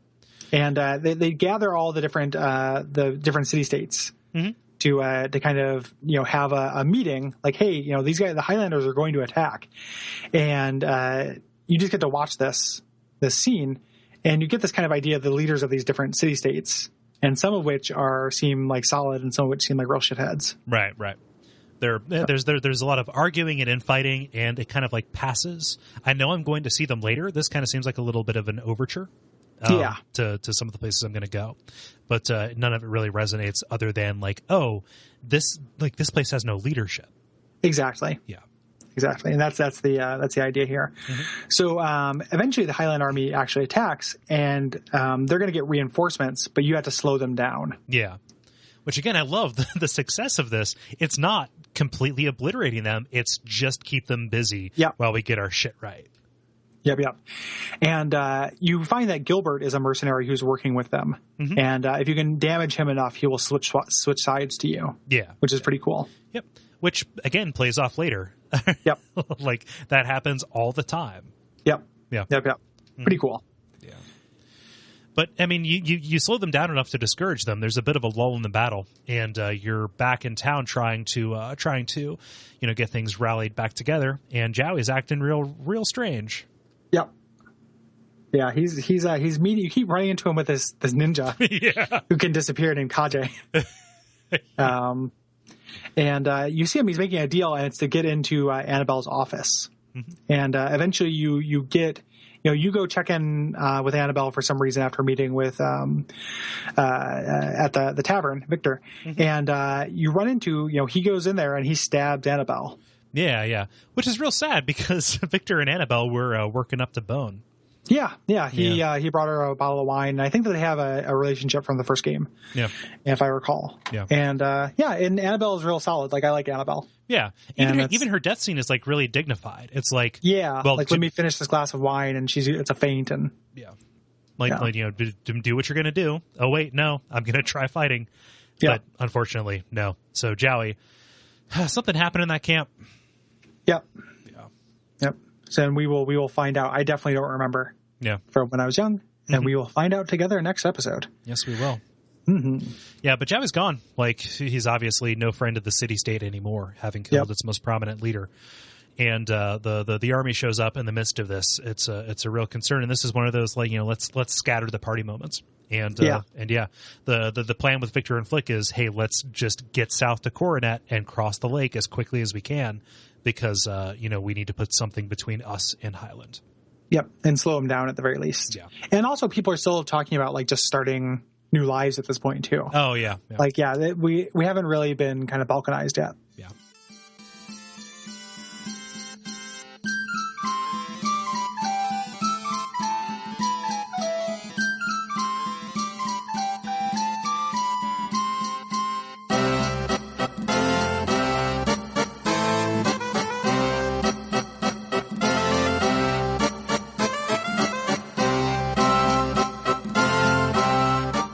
We said at the beginning, this episode and also this podcast are brought to you by Patreon and you and your kind donations. Yeah. If you go to patreon.com/DuckFeedTV, you can check out what we're offering and support the show. So if you agree to kick us a few bucks a month, you get some cool rewards and you help us, buy equipment for the show and buy games, and make this not cost us money. And then also do exciting things like our upcoming live show. Yeah. In about a month and a half now. Yeah, we're going to be talking about what that will involve here pretty soon.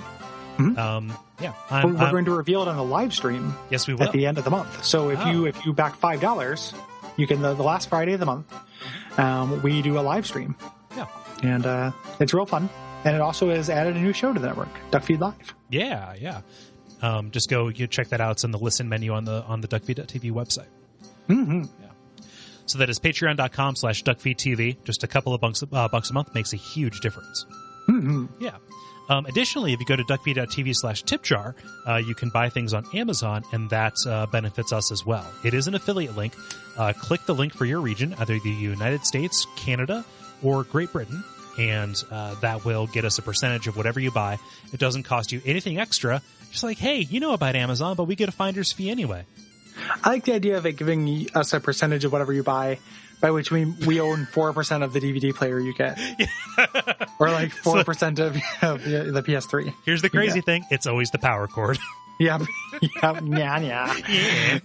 So again, head to duckfeed.tv/tipjar. And it doesn't cost you anything. Makes a big difference for us. Yeah. We appreciate it. For sure.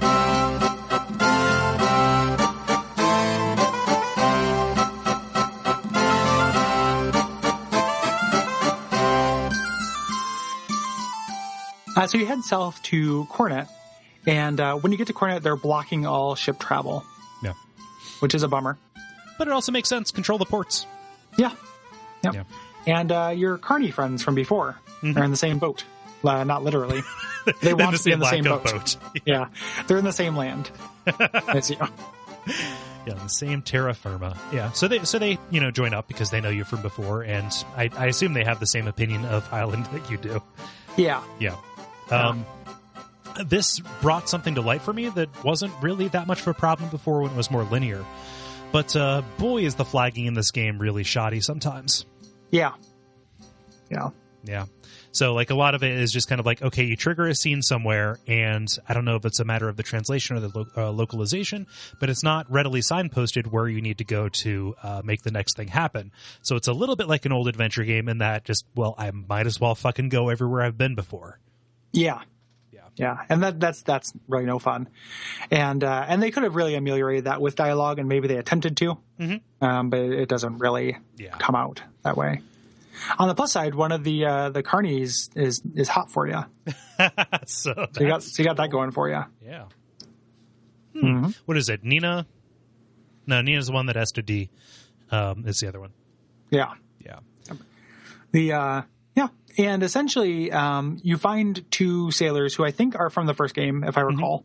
Okay. And they you more or less convince them that, like, they will take their boat out of port, but they want to make sure you're lucky first. So you do this dice game. Yeah.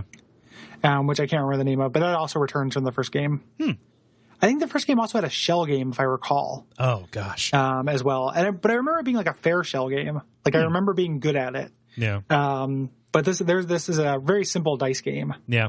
It's very well explained, too. Yeah. Yep. And if you have to win the dice game in order to, for him to think you're lucky. And the stakes are really high. I think you had to bet 2,000. Okay. Right off the bat. Yeah. So. Yeah. And it shows up later, too. And then I don't know if it shows up ever again. I think it does. I think that in the first game, it was an easier way to kind of make money. In this game, it shows up less frequently, but still enough to where it's not insignificant. Yeah. So. I like those functional mini games within games like this. Me too. Yeah. Like it's neat. Like, it looks cool. And I like I like how simple it is, and how they really give you the rundown. I won it on the first throw, which was kind of a bummer because I wanted to play more of it. Yeah. I think you get a chance to later. Yeah. Just as a side note, you know what game has a really good dice game in it? The Witcher. Huh. Like, that game, the first one, I'm too bored to continue it, which bums me out. Yeah. But the dice game that is in there, the dice gambling game, is really fun. Yeah. So. Huh. Yeah, that is a series that I've intended to dip into, but have not had the patience to undertake. I'm girding my loins to just start with the second one, which I hate doing, but it's like at some point life is too short and I just have to do it. Right. So. Yeah. Just while we're talking about rad-ass mini games in the middle of games, Red Dead Redemption I've has heard fantastic that card games inside of it. Yeah. Gun had really good card games in it, too. Oh, yeah. And then, Knights of the Old Republic had like an awesome little, like, blackjack variant. It was blackjack with deck building. Yeah, which is very cool. Yeah. Mini games, guys. Yeah. Do them right. Yep. I like good mini games. And then, of course, Triple Triad. Yeah. One of my all-time favorite mini games. I am dreading the day we do Final Fantasy VIII. I picked up the PC version on a recent Humble sale. And dear God, like, with the day we do that for this show is the day that I just take a vacation because I know I'm going to drop in a triad hole. Yeah. And just for the music. I wonder if there's like a mod like this. The only thing that was going to get me to play Final Fantasy VII again anytime soon was that mod that I read about. For the PC version. I wonder if there's a mod for Final Fantasy VIII that does interesting stuff as well. I don't know. What did the mod on Final Fantasy VII do? It's beautiful. Like, all the characters look like they're battle sprites all the time. And it's harder. So it makes, like, regular battles an actual strategic difficult thing. And, like, I think it reduces the frequency of them. Yeah. So, like, when you get into a fight, it matters. You get into fewer fights, but they actually matter. Which is all I ever want out of an RPG. Yeah. So. Or have them be so quick as to not matter. Right. Or not, so. As in Suikoden II, the game we're talking about now. Yeah. I marked that just in case. Yeah. Yeah. So they take you across the river down to Couscous, which is not narratively significant whatsoever. Yeah. I always said Couscous. Couscous? couscous. I say couscous because that's delicious. Yeah. I don't know. Yeah, but your primary destination is the Southern Gate, which is the town that is at the center of this region. Yep. Not the south side, as would be logical. Exactly. And the mayor of this area is a solid bro who wants to help you, wants to help out Victor, but they have a problem with these missing children. Yeah. In Northern Gate, which is to the northwest, and Victor does not want to go back there. It is his hometown. Right. And this is all stuff from the first game, I believe. Yeah. And then Freed Y joins you, who's a straight up nerd. Yeah. His portrait makes him look like Johnny Five Aces. Yeah, a little bit. Except like a less cool Johnny Five Aces. Because Johnny Five Aces is very cool. Did you recruit his wife? Yes. Yeah, I love that pair. Uh-huh. Like she's a super nerd, and they're nerd like joining attacks like that as well. I never had them in the same party, but I thought that was just an instance of bad localization. But no, that was just very awkward dialogue. Yeah. I didn't realize they were husband and wife until after. Oh yeah. And then just another in our like, let's go do an unrelated game in the middle of this political intrigue army game thing. We're going to go on a little side quest for the vampire neck lord. Who is not the Lord of Necks. No, we're Necro Lord, which would also make sense. Yeah. And like he has a very distinctive design too. Like the red eyes and the teeth and stuff. I feel like I've seen him in other places before. I don't know if it's like in your fan bathroom mirror late at night. No, I feel like I've seen him like in fan art and stuff. Oh, okay. He might be a fan favorite. Yeah. I don't know why, but yeah, this whole thing is pretty dumb. Like you're introduced to some cool characters and there's some cool scenes. Like I think the cutscene that comes up with him playing the organ. Yeah. That shows up is really neat, actually. Yeah. But this does feel like it's from a different game. Yeah. So essentially you get to the village, and it's where you buried all your friends and family because Necklord fucked up your village. Like, it's a ghost town. Yeah. And you think you previously defeated Necklord, but he's still hanging around, and you need the Star Dragon sword in order to defeat him again. Yeah. Yeah, it's real neat because like Victor reveals like, oh, he personally buried everybody he knows and loves. Yeah. So like his characterization so far has been like this big dumb oaf, but you know, he really does, you know, have some depth to him, which is nice. Mm-hmm. Yeah. And you have a little skirmish against him and his zombies, which is just more of a narrative fight than anything. But you have to go over to the Cave of the Wind. Yep. Yeah. And that fight is optional as well. You can just run if you want. Yeah. Oh. I did it, but then I ended up having to heal because I thought I could win it and ended up using up a bunch of spells and stuff. Yeah. Had to go back to Cuscus. So you have to go to the Cave of the Wind in order to get there. And there are some stones blocking it, which you'll now move out of the way. Yeah. And you're kind of a small dungeon here. And you meet Khan, who is a cool vampire hunter. Again, like, cool design, like, looks cool, but, like, what is he doing in this game? And he finds out, you know, he tells you that Necklord has the duplication rune, which is why he has, like, life model decoys. Yeah. Which is what you killed. I love the way he reveals himself just by stepping out of the shadow. Yeah, for, like, maximum drama. Like, it's definitely on purpose and stuff. Like, I kind of hope you get him back. Like, he seems to be set up to be like a late game, oh, I'm going to come back to save you kind of guy, and now I will serve you till the end. But I think you probably do. Okay. And interestingly, the boss of this dungeon is actually the sword itself, which there's kind of a cute scene where, like, Victor is, you know, like, you're just a dumb piece of metal. You know, just, like, super mean to it. And the sword does not take kindly to that. And you end up fighting the sword. Uh-huh. The sword that's, like, just a reincarnated being. Like, he was not always a sword, just like a shapeshifter. But he happens to be a sword right now, and nobody respects him because he is a tool. Not like a, you know, like a douche tool, like an actual, like an implement. Yeah, because he is an English is weird. And you beat him. There's not too much, like, he can do a lot of damage to multiple members of your party. Yeah. Which is kind of the gimmick thing for him, but he's not too hard. Yeah. It stretches your healing abilities. Like, this is the point where I started realizing, like, oh, my main character is my primary healer. Yeah, which I like that inversion a lot. Yeah. Like, you are a defensive character. Mm-hmm. You're a main character in this game. Yeah. So, which plays into his characterization. Yeah, why am I struggling with that word, man? It's a tough word, man. Yeah, it plays into his modus operandi, which somehow is easier to say, but is also him as this stabilizing force, right? Yeah, between everybody. Like, he exists to serve the people who are gravitating toward him. Indeed, exactly. Yeah. So eventually you get back to the castle, which is another kind of straightforward dungeon. Yeah. And interesting foreshadowing. Like, I did not expect to own this castle after this, but like, why am I not taking over the dungeons of everything I beat? Yeah.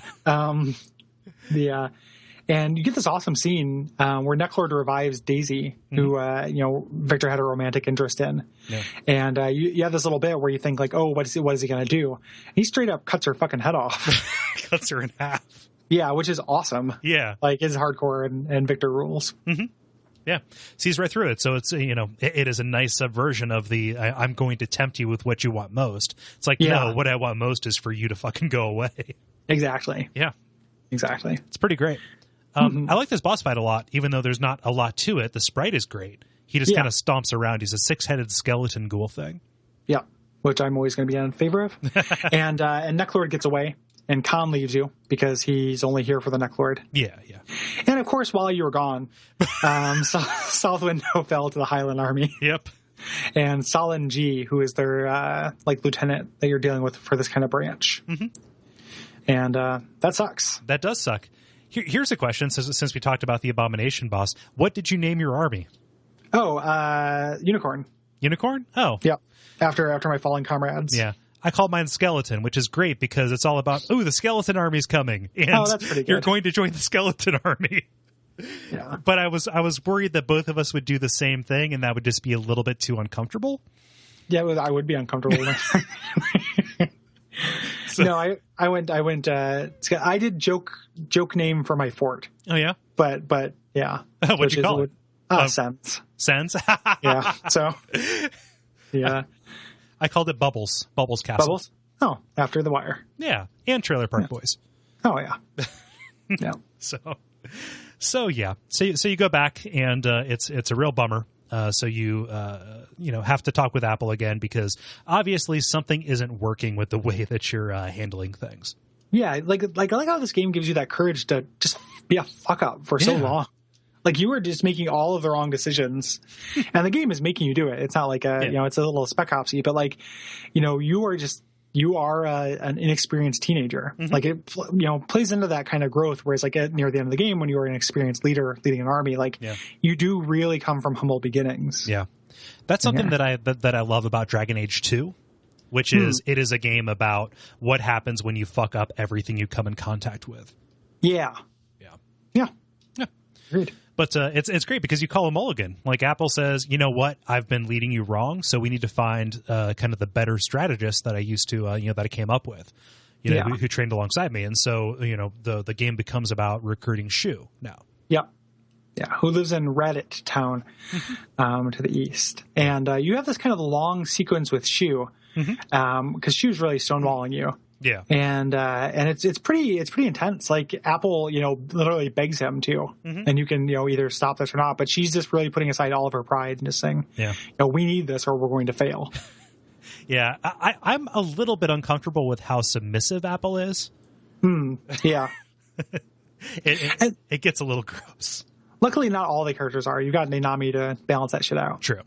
Yeah, and I love how to get this guy, you hire that like shady detective guy. Like, who's got that sprite that was just like, there's like two like super shithead sprites. Another one we're going hopefully, where it's like, oh, this guy's a fucker.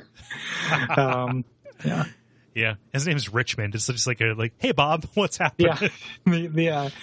And so you find out a location of a deal, and Shu says, if you can find this coin, I'll help you, and throws this coin into the lake. Mm-hmm. So you get this very long coin searching scene. Yeah.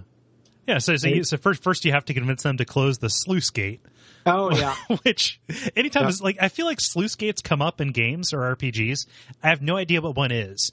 And that really may just be because of Final Fantasy XII, where one factors in. Oh, also in Final Fantasy Tactics, there's a sluice gate there, too, on the dam. There's a sluice gate, yeah. What is up with JRPGs and sluice gates? Well, I think I get what I think a sluice gate is just a gate that lets water through and solids not through. And then the sluice gate lets nothing through. Right. I think that's the idea. Yeah. So you're trying to drain the lake so you can get this back. Yeah. Which I don't know if like this was just Shu being a shithead because he's a war profiteer, or if this was him testing your ingenuity. It's him being a shithead. Okay. I don't think he ever intended to actually come and tell you, show your tenacity. Yeah. So. Yep. But you do a little duel with Amada, as opposed to the first fight where you just had to hurt Victor, you have to, take this guy out. Yeah. Yeah. And he opens up. Or closes the sluice gate, rather, and you go down there and you're searching the lake bed, and then you find it. Yep. And for a moment, you think you're not going to find it, and Nanami says something like, "Oh, I saw him pocket the coin." Yeah. And throw a pebble or something like that. And you actually do find the coin, and I can't remember how that actually shook out. Like, was she just trying to go home? I think she was trying to make everybody feel better. Yeah. Yeah, exactly. Like, this isn't your fault. Mm-hmm. Which is a nice little subtle bit. Yeah. Characterization. Mm-hmm. But you actually do find the coin at the last minute. Which, it's useless because also in that light, he can see your rune, and he agrees to help you anyway. Yep, you just got to show him your hall pass for everything. Which is funny because your reputation precedes you. Like, everybody knows about you in Genkaku, but nobody wants to tell the story. Yeah, well, they start doing that a little differently. Yeah. Like, even within this episode, that starts kind of falling away. Like, people just don't quite believe that a kid has this. But, if I were him, you'd just be walking, rune first. Yeah. And like, rune here? Who wants to join up? Got your runes. Army, I need an innkeeper, I need a rune keeper, I need everybody. Just give me everything. Now hiring for all positions. Exactly. Yeah. Yep. Mm-hmm. But now you have Shu, and you head back to the Necrolord's castle, which is now your base. Yeah. How much time passes? Because when I was there, this place was wrecked. I don't know. Yeah. You have servants and stuff there now too. Yeah. It's not just wrecked, but it's also fully staffed with people who don't have headshots with them. They're not people you've met. They're just generic people. Yeah. They are people who York would disregard. Yeah. Yeah. It's a little weird. Little bit. But I love how the castle just evolves as you go along. I know we alluded to it earlier, but it's in a very basic state right now. But every time you come back, there's going to be something new for you to look at, to the point where it feels like one of those dreams where you find a secret door in your house and there's just an extra whole wing to your apartment. Yep. Yep. But this is going to be the center of your operations from here forward. Mm-hmm. Yeah. Mm-hmm. Yeah. So you have this massive battle, and Shu says essentially, they're not going to have their full army with them, and they have a lot of their armies going to be made up of recruits from Southgate.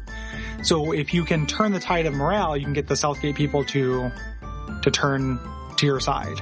Yeah. And change the odds to something closer. I think he says 5,000 to 7,000. Yeah. As opposed to 2,000 to 10,000 or what have you. It's a good bit of characterization for him. I just need to avoid that word. It's a nice little beat because he takes a hopeless situation, and by applying numbers to it, he breaks it down into something that they just come out and say, "Oh, I feel like this is possible now." Right. He is a cold tactical genius. Yeah. And he's portrayed as such in a great way. Yeah. So he says essentially all you need to do is hurt the general, and that will be enough to turn morale. Yeah. And the other thing he says is we're on a peninsula. They're not going to think of us coming from the sea at all. Right. But we're going to use the sea. They don't have. It's a landlocked country. They don't have boats. Right. He says the line, he treats water like an obstacle, and we'll use that against him. Yeah. Yeah. Again, very cool, cool tactical, sound tactical thinking. Mm-hmm. Yeah. Yeah. So then you get to this massive battle. Yeah. And it's pretty cool. This is the first one where you can win. That's it's a very limited victory. They just kind of run away. But, defeat has been the norm up to this point.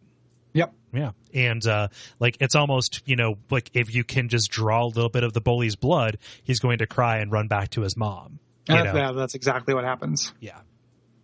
And he's going to wish he hadn't. So you get to name, your state army. You have the rune, everyone's just you did it. Yeah. That's really kind of Shu. But, you'll take credit for it. Yeah. Well, it's kind of neat because Shu recognizes, I'm not a leader. I can guide you to victory, but people are not going to come to me. Yeah, I'm an asshole. Do you remember that whole thing with the coin? It was 10 minutes ago, dog. Yeah. Every time somebody needs something from me, I'm going to make them go on this stupid fucking coin thing. Yeah. But he knows the power of this rune. And he puts you up there. He puts you at the front of this army. Yep. Yeah. Mm-hmm. Which is pretty cool because you're starting to be really empowered at this point. Yeah. Yeah, and you're still not quite there yet. It does a real good, like, shades of gray. Like, it's not a binary thing where it's like, oh, I'm a superhero now. Right. Like, people still don't necessarily believe that you're the leader, you know, when you go to this next town and stuff, and you have to still prove yourself. It's very cool. Mm-hmm. You also get this nice little scene where Victor will tell you the story of your grandfather, of Genkaku, and how he became disgraced, which is a really nice, like, cutscene. Mm-hmm. Like, it's pretty cool. And it's because he was a representative. He actually used to work for the state, even though he was, you know, raised in Highland.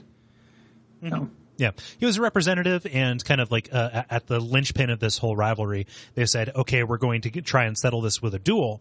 And Genkaku was chosen as the champion to go in, and he chose to throw the fight because he recognized that his blade was poisoned, and he would rather be disgraced than dishonored, if that makes any sense. Yeah. Indeed. Pretty cool. Yep. And then for no particular reason, Leknot shows up. This was again. Just so... I am the keeper of the plot. Like, there's a character in, like, Neverwinter Nights, because we were talking about, I was going to say because we were talking about skipping the first one to get to the sequels. That character that shows up, that snake princess lady who just shows up and starts laying plot stuff down halfway through. Like, it's the nameless race. Like, what are you talking about? But yeah, she shows up and drops Luke off, who is in the fan service from the first game. Yeah. And gives you the you know, the runes that show all the 108 people. Yeah, it gives you your promise ring. Yeah. Exactly. True love waits till you have all 108. Yeah, exactly. You have to wait 108 months before you bone. Yeah, so this is the point where you can kind of run around and tour your castle. But there's also a moment, like a new character arrives. I really like Fitch a lot. Mm-hmm. Yeah, Fitch is great. I like him, even though he does have that shithead portrait. That just makes him look like an asshole. Yeah. Like, who's this dickhead? He's like, he like just like has his hand on his palm, like, you know, he's a real pretty boy. Yeah. But he does seem like he's a garbage guy, but he's actually a good guy. Yeah. As we learn. Yep. So he's from Two Rivers, and you can't tell it's True River, which drives me nuts. Oh God. Like, I always say it too. I always say Two Rivers, but it's just Two River. Let's call that a translation error, because I'm going to continue saying Two Rivers. I probably will too. Yeah. Oh. Yeah, but you can't tell if he's just looking for a ride back or if he actually wants to establish ties with this new city-state army. Yeah. Yeah. Yeah. Yeah. And on the way, so we need a boat captain. Yeah. Here, and we've met a couple of them, which is nice, and we can go recruit both of them, as well as like a bunch of extra people. Yeah. Yeah. Some of these people I've recruited that you have on the list. Not all of them I did. Yeah. So, like, we can hit them. Like, if we go in depth on every single recruitment, we will have 108 little mini stories. Yeah, let's not do that. Let's not. Yeah, but yeah, like, you do Lamada again to get him to join. He's a guy who fights with an oar, so obviously he will help paddle you, I guess. Yep. And then the boat bros, you can play the dice game again. Yeah. You can get all the people you pretty much met in that last little stretch of the game. Like, you can get the detective. You can get Yoshiro, which is Freedwise. Wife, Freedy. Waifu, yes. Waifu, indeed. Yeah. And Alex and Hilda show up. Yep. As those innkeepers that don't run an inn. Yeah. You can recruit the inventor Adlai. Yep. He requests items from you. You go and get them, and then he just goes in a loop with them until you decide, oh, I'm just going to throw this at you. And it's like, I respect your spirit. You stood up for yourself. And then he builds you an elevator, which he is super proud of. Yep. It is his crowning accomplishment. Yep. And I did not get Ulan or Clive. Yeah, so Ulan's pretty great. She made her way into my current like go-to party, just because she is really like a really strong damage dealer. Mm-hmm. So you just have to get a bunch of ladies in your party because you hear a rumor about these bandits that are just targeting ladies, and you go there, and in the middle of being victimized, she shows up and just lays them out, and you ask her to join you. I love your recruitment tactic. Like, I would like you to join my group. Okay. Yeah, exactly. Why not join us? Okay. Most of the time works. Yeah.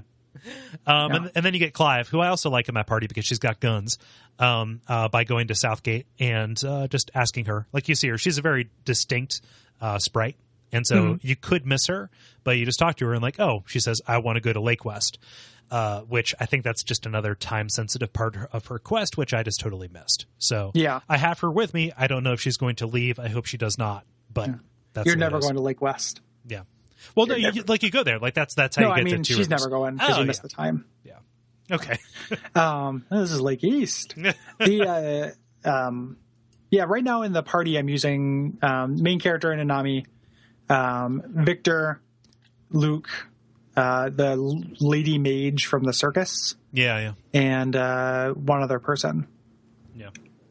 Maybe I'm not using Victor. Maybe I'm using the husband-wife. Maybe I'm using Freedwy and Yashiro. Yeah. I know Victor, like, I like using him, but he comes and goes so often. Like, he's very plot dependent. Yeah. And he's also not that powerful. Like, initially, he starts out at level 20, and for a long time, when he shows up, it's like, oh shit, he's really powerful. It's like when Sephiroth joins you in Final Fantasy VII, and then now I've caught up to him. It's like, oh yeah, I'm more powerful than you are now, buddy. You should have spent some of that time leveling up instead of drinking all that wine. And what's kind of crazy is, so that, like, there's some for some quests you have to roll with people in your party who you otherwise would not have with you. Yeah. But if you take them into battle with something that is really high level, they will catch up to you in like 3 fights. Yeah. Yeah, and it's worth leveling up people who you wouldn't ordinarily level up with, according to Before I Play. Yeah. So it didn't tell me why, but it said like level up like 8 or 9 people to level 20 or so. I get a hint that I have a feeling that it has to do with some of those massive battles you're going to do later. I think so too. Yeah. Like you're going to do a battle where you just have everybody. Yeah. Which is pretty cool. Yep. So I am going to spend a little bit of time just grinding. Put on a podcast and grind out some bros. Yeah. In fact, I might do that later today. Mm-hmm. Yeah. So you had a 2 river, and this is really annoying. The beginning part of this is really obnoxious because a winger named Chaco holds on loosely. Yep, hangs on. That's not winger. It's not. Hang on loosely? No, that's a 30th special, isn't it? Yeah, it's 30th special. Winger, Winger is a different band. Yeah. Yeah. Same era. They were both on Guitar Hero Rocks the 80s. There we go. Yeah. Chaco, he steals all your money and your letter of introduction. 17. He steals 17 of your potch, by which I mean there all we go. of it. Yeah. There we go. Oh, that'll work. 17 out of 17. He steals your letter of introduction that you need from Fitch and all your money, which is frustrating because there's a bunch of stuff you want to buy in this town and do, and like it takes money to attach runes to people and unattached runes and all that jazz. Mm-hmm. So. Yeah, so it's effectively Yuffie stealing all your materia. Yeah. And except it goes on forever. Yep. Like it is a never-ending nightmare. You don't get it back until the very end of the area that we cover in this episode. Yeah, super frustrating. So you go chase him for a little while, and he just runs off because he's a winger and he's got wings. Mm-hmm. And you learn a little bit about Two River, which is this like loose collective of towns of different races. So there's a human town, a winger area, and then a kobold village. Yeah. And they're all kind of connected. Yeah. And when you get back, you run into Fitch, and Fitchy's about to get lashes from Ridley, the kobold. Yeah. I love the care that they put into him snapping that riding crop. Yeah. Like, I just let that loop for a little while so Fitch would get just real intimidated. Yeah. Make sure he knows who the boss is. Yeah. He shows up. Yeah. I like the politics of this just because there's a little bit of like racial tension, and by a little bit I mean a lot. Yeah. Just it's kind of crazy to see how that works in this fantasy racism. Yeah, for sure. Yeah. Whenever I play like Dungeons and Dragons or something, whatever the first monster that actually like hurts me in the game, I always kind of make myself racist against. Yeah. Because it's not harmful or anything. I'm just like, fuck goblins. Like I fucking hate goblins. Yeah. Because like, that character, it's a monster. It's incentivized by the mechanics of the game. Uh-huh. So. Yeah. I don't know where I was going with that. And I don't know where I was going with mine. Yeah. Fantasy racism, makes sense. But I mean, it's interesting politics in a game that is about interesting politics. Yeah. Yeah. Absolutely. For sure. Yeah. So like, it's funny how this just peppers in like, oh, I'm going to talk with the leaders of the city. This fucking kid is running around and I just have to chase him for 2 minutes. Yep. Yeah. Yeah. It just goes forever. Yeah. It's really obnoxious. And he just keeps like fucking around. Yeah. Like later when he steals your food, like he pretends to be you to go into the end. Like they're really trying to build up a hate on for this guy. Yeah. And then they try to build up a love on him, and it's like it kind of works. Yeah, but I'm still annoyed at him. Well, it's kind of funny because he says, "Hey, I'd like to come with you," and there's an option. I was like, "Fuck you, go away." I'm like, "Yeah, like you're actually like really effective at what you do. You're a piece of shit, but I kind of want you on my side." Yep, I need you. Yeah. Also, his name looks like Chaco, which is funny. Yeah. Yeah. So after he sleeps in your bed and steals all your food, there's a change of heart between the kobolds and the humans. Ridley turns away from Makai, the human leader, saying like, "Yeah, I'm going to try and fight them myself." And you go there to see what's up, and you find out that it's because, Micaiah was going to sell out the kobolds for a peace treaty. Well, it's interesting. He finds a note. He finds a note. There was like a messenger that they run away and they find a note. So it seems like a plant for sure. Yeah. Yeah. But, they make a point saying if it's a note, whether or not it's a plant, it's still in my best interest to defend my people. Right? Yeah. Yeah. Yeah. Ridley's a solid bro. Yeah. So there's another chase because you're being kept out of the kobold village. Chaco leads you through the sewers. Yeah, after stealing Fitch's wallet. Yeah, which is the last straw. He don't care about your wallet, but once Fitch's wallet's gone, last straw. There wasn't that much in there anyway. Yeah, exactly. Yeah. And you have to deal with this sewer full of land sharks and stuff. Did you run into the NPC in this area? Sid? Yeah. Yeah. Yeah, real super creepy. I don't know what's up with him yet. I'm sure something because he has a headshot. But I think it's a her. I think she's like a succubus lady. Oh, okay. Or a winger, like a dark winger. I know that you can recruit her because I'm working on that now. But yeah, I have not. I just went and ran into her and couldn't do anything with her. And just left. I was like, okay, I'll back away. Just apropos of nothing. Like I went in there a couple 3 times, and the same thing happened. Yeah. Ugh. Yeah. Real effective. Yeah. So you're fighting off a couple of parrot head land sharks. Yep. Tons of land sharks. Yeah. And other monsters. And eventually you get to the boss of this area, which is the pest rat, which is a gigantic horned blue rat and a pretty tough fight. Probably the toughest boss fight we've run into. Yeah. So far. Yeah. And it's only really hard because he attacks multiple times in a row. Yeah. And he counters physical attacks. Right. Or magic attacks. He counters one of them. He counters all of them. Yeah. I can't remember which one, but he does some kind of counter. And it makes sense for like one enemy, since you have so many characters, like one enemy should probably get multiple attacks in this game. But it's the first time we've run into that. Yeah. 6 is a really big party size. Yeah. Yeah. Yeah. And it's amazing how they do it and not have it be overwhelming. Yeah. They do a really good job. Mm-hmm. I mean, it's initially overwhelming, but you get up to speed real quick. Yeah. Yeah. We already talked about it a little bit, but all those little design choices that make it regular whelming, like having the party composition, like kind of guiding you for that. And then having the party advancement and stuff be relatively simplified. Yeah. Just ameliorates it. Yeah. Yeah. So you fight Pest Rat, you beat him. He has no narrative significance except he's a gatekeeper. Yeah. And also what you're getting through doesn't really do very much. Like, don't you come out of the sewers in Kobold Town? Yeah. And they're like, what are you doing here? And you're like, well, nothing. And then you head back. We're going to have to ask you to leave, sir. Yeah, I was just looking for that fucker who stole my money. Still doesn't quite work. Yeah. But when you get back, Makai is agreeing to sign this peace treaty with Highland because he does not realize that they're scum-sucking assholes. Right. And it's just like, yeah, I don't want my people to die. So he's not necessarily wrong. Like, he's kind of being a coward, but like also, okay. My city's on a river, so it's not going to burn down. Yeah, that's what you think. It doesn't burn down, as far as we know. Yeah, and just almost immediately, I love how the little kid Klaus like runs up and says, "I so look forward to doing battle with you."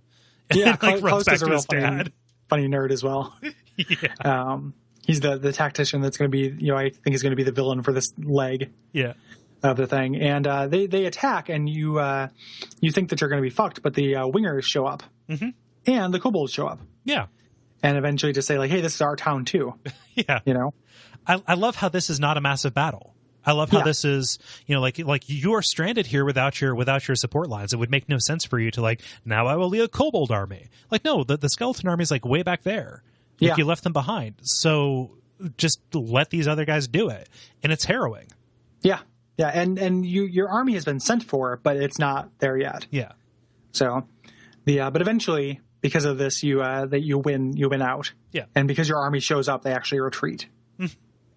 And the final thing we're going to talk, the final thing that happens, kind of foreboding, you get a cutscene where Luca Blight executes Salon G from earlier for his failure and getting kind of wounded. Yeah. And then it says, who wants to volunteer? And no one's volunteering. Because he cuts off the heads of people. Yeah, you see the HR policies here. Yeah. You have a problem with morale, Luca. Yeah, and by HR policy, I mean head removal policy. Yeah. And then Joey volunteers. Yeah. Yep. So there he is. He's Dark Joey now. Yep. Joey is evolved into Dark Joey. And we're going to learn about all of that and more. Yeah, and you learn where they're going to Green Hill Zone next. Yeah. Yep, in a shocking subversive move in video game linearity. Yeah. But yeah, that will all be for next episode. Yes, it will. Suikoden II. How since we can't really do wrap up thoughts, just in general, how are you liking it? Where are you at with things? I'm liking it a lot. There are some points where it gets into the minutia where I lose interest a little bit. And it's like a little bit of a slog to get through, especially like in the recruitment missions. I know that like a lot of the recruitments are going to be important for building out the castle, which I enjoy that. However, it slows down the pacing enough to where I just kind of lose the drive to go forward a little bit. Yeah. But that's really the only like bad thing I can say about it, aside from the bad flagging. We've said it a couple times before, but it scratches my like Breath of Fire itch just a little bit. And by that I just mean kind of a desire to see some of these non-standard JRPGs that might be considered like evolutionary dead ends. To an extent. I love that stuff. It's similar to how I love any like 70s or 80s animation that isn't Disney. Yeah. Like, Rats of Nim, sign me up. It's not Disney. I'm interested in looking at it. I agree with that. And the what's killing the pace, like the thing, pacing is really the issue that I have if I have an issue. And it is because the rest of the game is so well paced. Yeah. And for me, rather than the recruitment missions, it's the shit like the Inn and Necklord that's doing it for me. Yeah. Like it is not, and it's killing pacing is one word for it, but another thing is it's killing like a sense of urgency. Yeah. In me, like where it's like it's doing a really good job of building that up, but then also, and I'm looking forward to the second half of the game where I hope that there's a little bit less of that as the stakes rise. Yeah. Like it's going to make increasingly less sense to do these little side jaunts as the Luca Blight's army gets more and more powerful and we get more powerful. Yeah. And like the sense that Luca Blight's army is like hot on your heels, that sense of urgency seems really important to me. You know, like just as something that's going to drive the plot forward. For as much as we laugh and joke about the towns being burnt down, like the sense of being on the ropes for the first half of this, like you're not on the chase, you're being chased. Yeah. That's very cool. Yeah. Which is unique in a way that's like disappointing about everything else. Agreed. But I'm still excited to kind of finish up and see where it goes. For sure. Yeah. So. This is a very positive experience. I mean, I can only, compare it to the previous JRPGs that we've done for the show. And just, I'm very excited that there's been so much variety between them. Yeah. And it's doing some things better, since the other JRPGs we've done for the show, are all pretty big names. Like this game holds its own and does some things better than those games, any of those games do, which is great. Like they all have their strengths, but there are things that this game does the best. And that I wish would not have been evolutionary dead ends. Yeah. Like attacking at the same time is so good. Mm-hmm.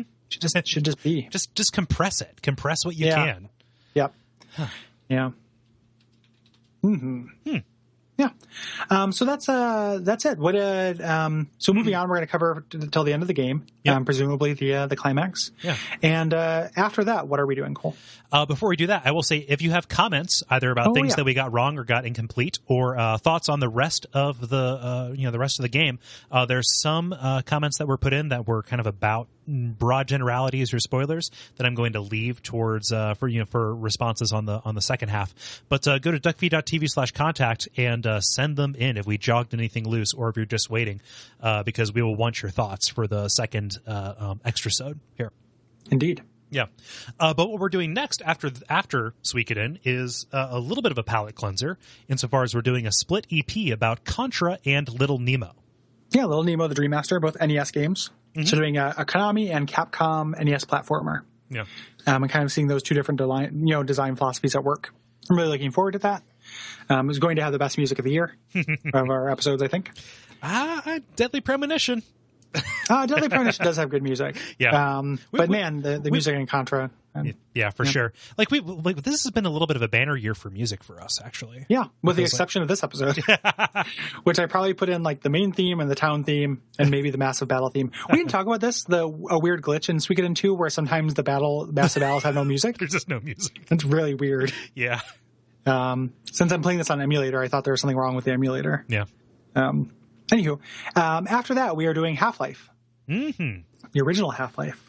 Yeah, I'm excited about that. If I would like to try out the Black Mesa mod as well. I know that's not the canonical version of it, but I'd like to do a little bit of a comparison. So if I can play this game twice, I will. Oh, you can. It's a short game, if I recall. Yeah. I'm looking forward to revisiting it because it's something that was obviously very influential to me and then also to FPSs, and then has also done some things that I have grown to dislike in games, which is like hallwaying and, like roller coastering. Yeah. Yeah. So I'm going to be interested to see how it stands up, so I'm super excited about that. Yeah. And we have our next game. Yes, we do. Out. Yeah, so this is a weirdo. It's an oddity, but we're really excited to go into it. God Hand for PlayStation 2. Yeah. Yeah. This is available on PSN, unlike Suikoden, I believe, for like $10 or $15, a trivial amount of money. If you have a PlayStation 3 or maybe a PlayStation 4. I don't know. Who knows? Yeah, that's fucked. Yeah. It's a timing-based, like a technical brawler. Yeah. With a real goofy sense of humor. In a way, like this would have fit in when we were doing like our Suda 51 Deadly Premonition era, because the sense of humor in this game is really off the wall. I played it but did not get far because it's balls hard, and I'm hoping to do better this time. Me too. Yeah. So we're going to throw this caveat out here as quickly as possible so we can get in front of it. We may not finish this game. If it's as hard as it's legendarily said to be. Like, I have not got that far. I remember stopping playing it because of difficulty when I was a younger man, but now I'm more patient. We're kind of, doing 2 shorter games leading up to it, so we can put a little extra time into it if we need to, pretty easily. So I'm hoping to get further into it and hopefully, really do it. Really, make a dent. Yeah. And we have some stuff planned after that I'm really excited about. But if you're curious for a preview, why don't you check out our live stream? Yeah. So we're making 2 big. So if you back our Patreon at $5 or more, you can participate in our live stream events. We do those the last Friday of the month, and we're making 2 big announcements during the upcoming live stream. One, we're doing another poll similar to the game we're doing right now, the RPG poll.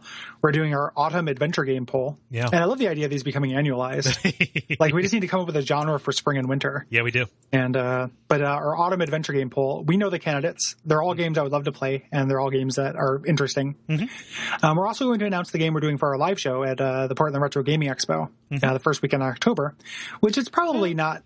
It's a little early to start hyping that, but if you live in the Pacific Northwest, we'd love to meet you and have you come out and see us perform live and come visit our booth. And we always make the booth interactive, and it's a good fun time. Go ahead and hang out. And strangely enough, like, a bunch of people that we know are coming.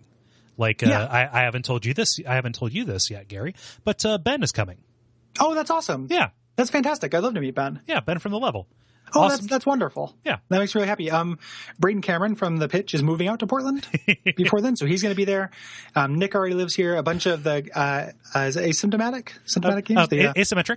Yeah. Asymmetric, I'm sorry. I remember which games they made. I just forgot the name of the company. Yeah. Asymmetric people, so the video game Hot Dog and video game Taco people are going to be there. Last year we did like a big, kind of half meetup, half like karaoke party thing. At private booth karaoke. Like, if you show up and there's a reasonable number of people, I don't see any reason why you can't join us for this super fun thing. Yeah, we'll do some kind of meetup event. Yeah, we'll get into the planning for that, because I am getting more and more jazzed for this as it comes along. It is frequently the highlight of my year. Yeah, it's very fun, and if you're going to be there, we'd love to meet you and I'll hang out. Yeah, we'll just hang out. Hey, just kick it. And talk video games. Go ground control or something. Yeah, just go Suikoden. Yeah, let's go this weekend. Yes, so it will be a real fun time, and hopefully you guys can make it out. Yeah. So check out that Patreon. We're able to do the live shows and games like God Hand where we have to buy the game because of your donations. Watch that live show. It's going to be the last Friday of this month. Guest to be determined. But we're going to make those announcements, and there's more incentive to do the Patreon thing. Indeed, as well. Yeah. Also, if you want to, help us out other than the Patreon, you can also go to iTunes, rate and review the show. Yeah. Holy shit, guys. We've consistently been in the top 50 for the past 2 weeks. Yeah, we've been doing good, which is crazy. I've taken some screenshots of us outranking other podcasts. Me too. Which I'm embarrassed to do, but it's just, and I know it's not going to last. Right. Like, but I've said it before, but I always get, like, it always kind of breaks my heart when it's like, oh, we're being outranked by, like, the old Retronauts feed that hasn't been updated in 2 years. Or like, Games for Windows Live or GFW Radio. Like, that is a better show, but it hasn't been around since like 2006. Yeah. Why it's outranking us. That sucks. So yeah, we've been doing really good in that. And, people are listening to the show, which is great. And then rating and reviewing can only help that. Yeah. And Yep. Along those lines, just over the past month or so, I've started migrating the network over to SoundCloud. Each show getting its own little feed on that.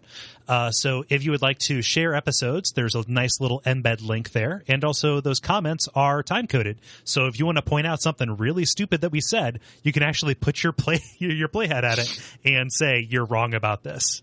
Yeah. Yeah. Then we can go back and edit it as if we weren't wrong. And then joke's on you, suckers. Yeah. Yeah. And you can listen to our other shows. Go to duckfeed.tv. There's tons of content there to read and listen to. Mm-hmm. There's infinite stuff. So, we really appreciate it. And we've been talking for a long time. We have miles to go before we sleep. Yep.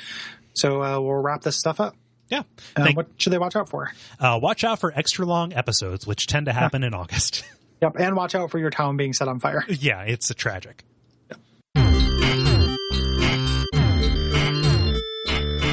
Very special thanks to Lou of Lou Reads Internet for You, Riff Connor from Video Games Hot Dog, Jenny from Video Games Taco, Braden, Nick, and Dennis from this very network, and Allison Baker, a phenomenally talented lady who made a trailer for this very episode. You can find that in the show notes, and thanks.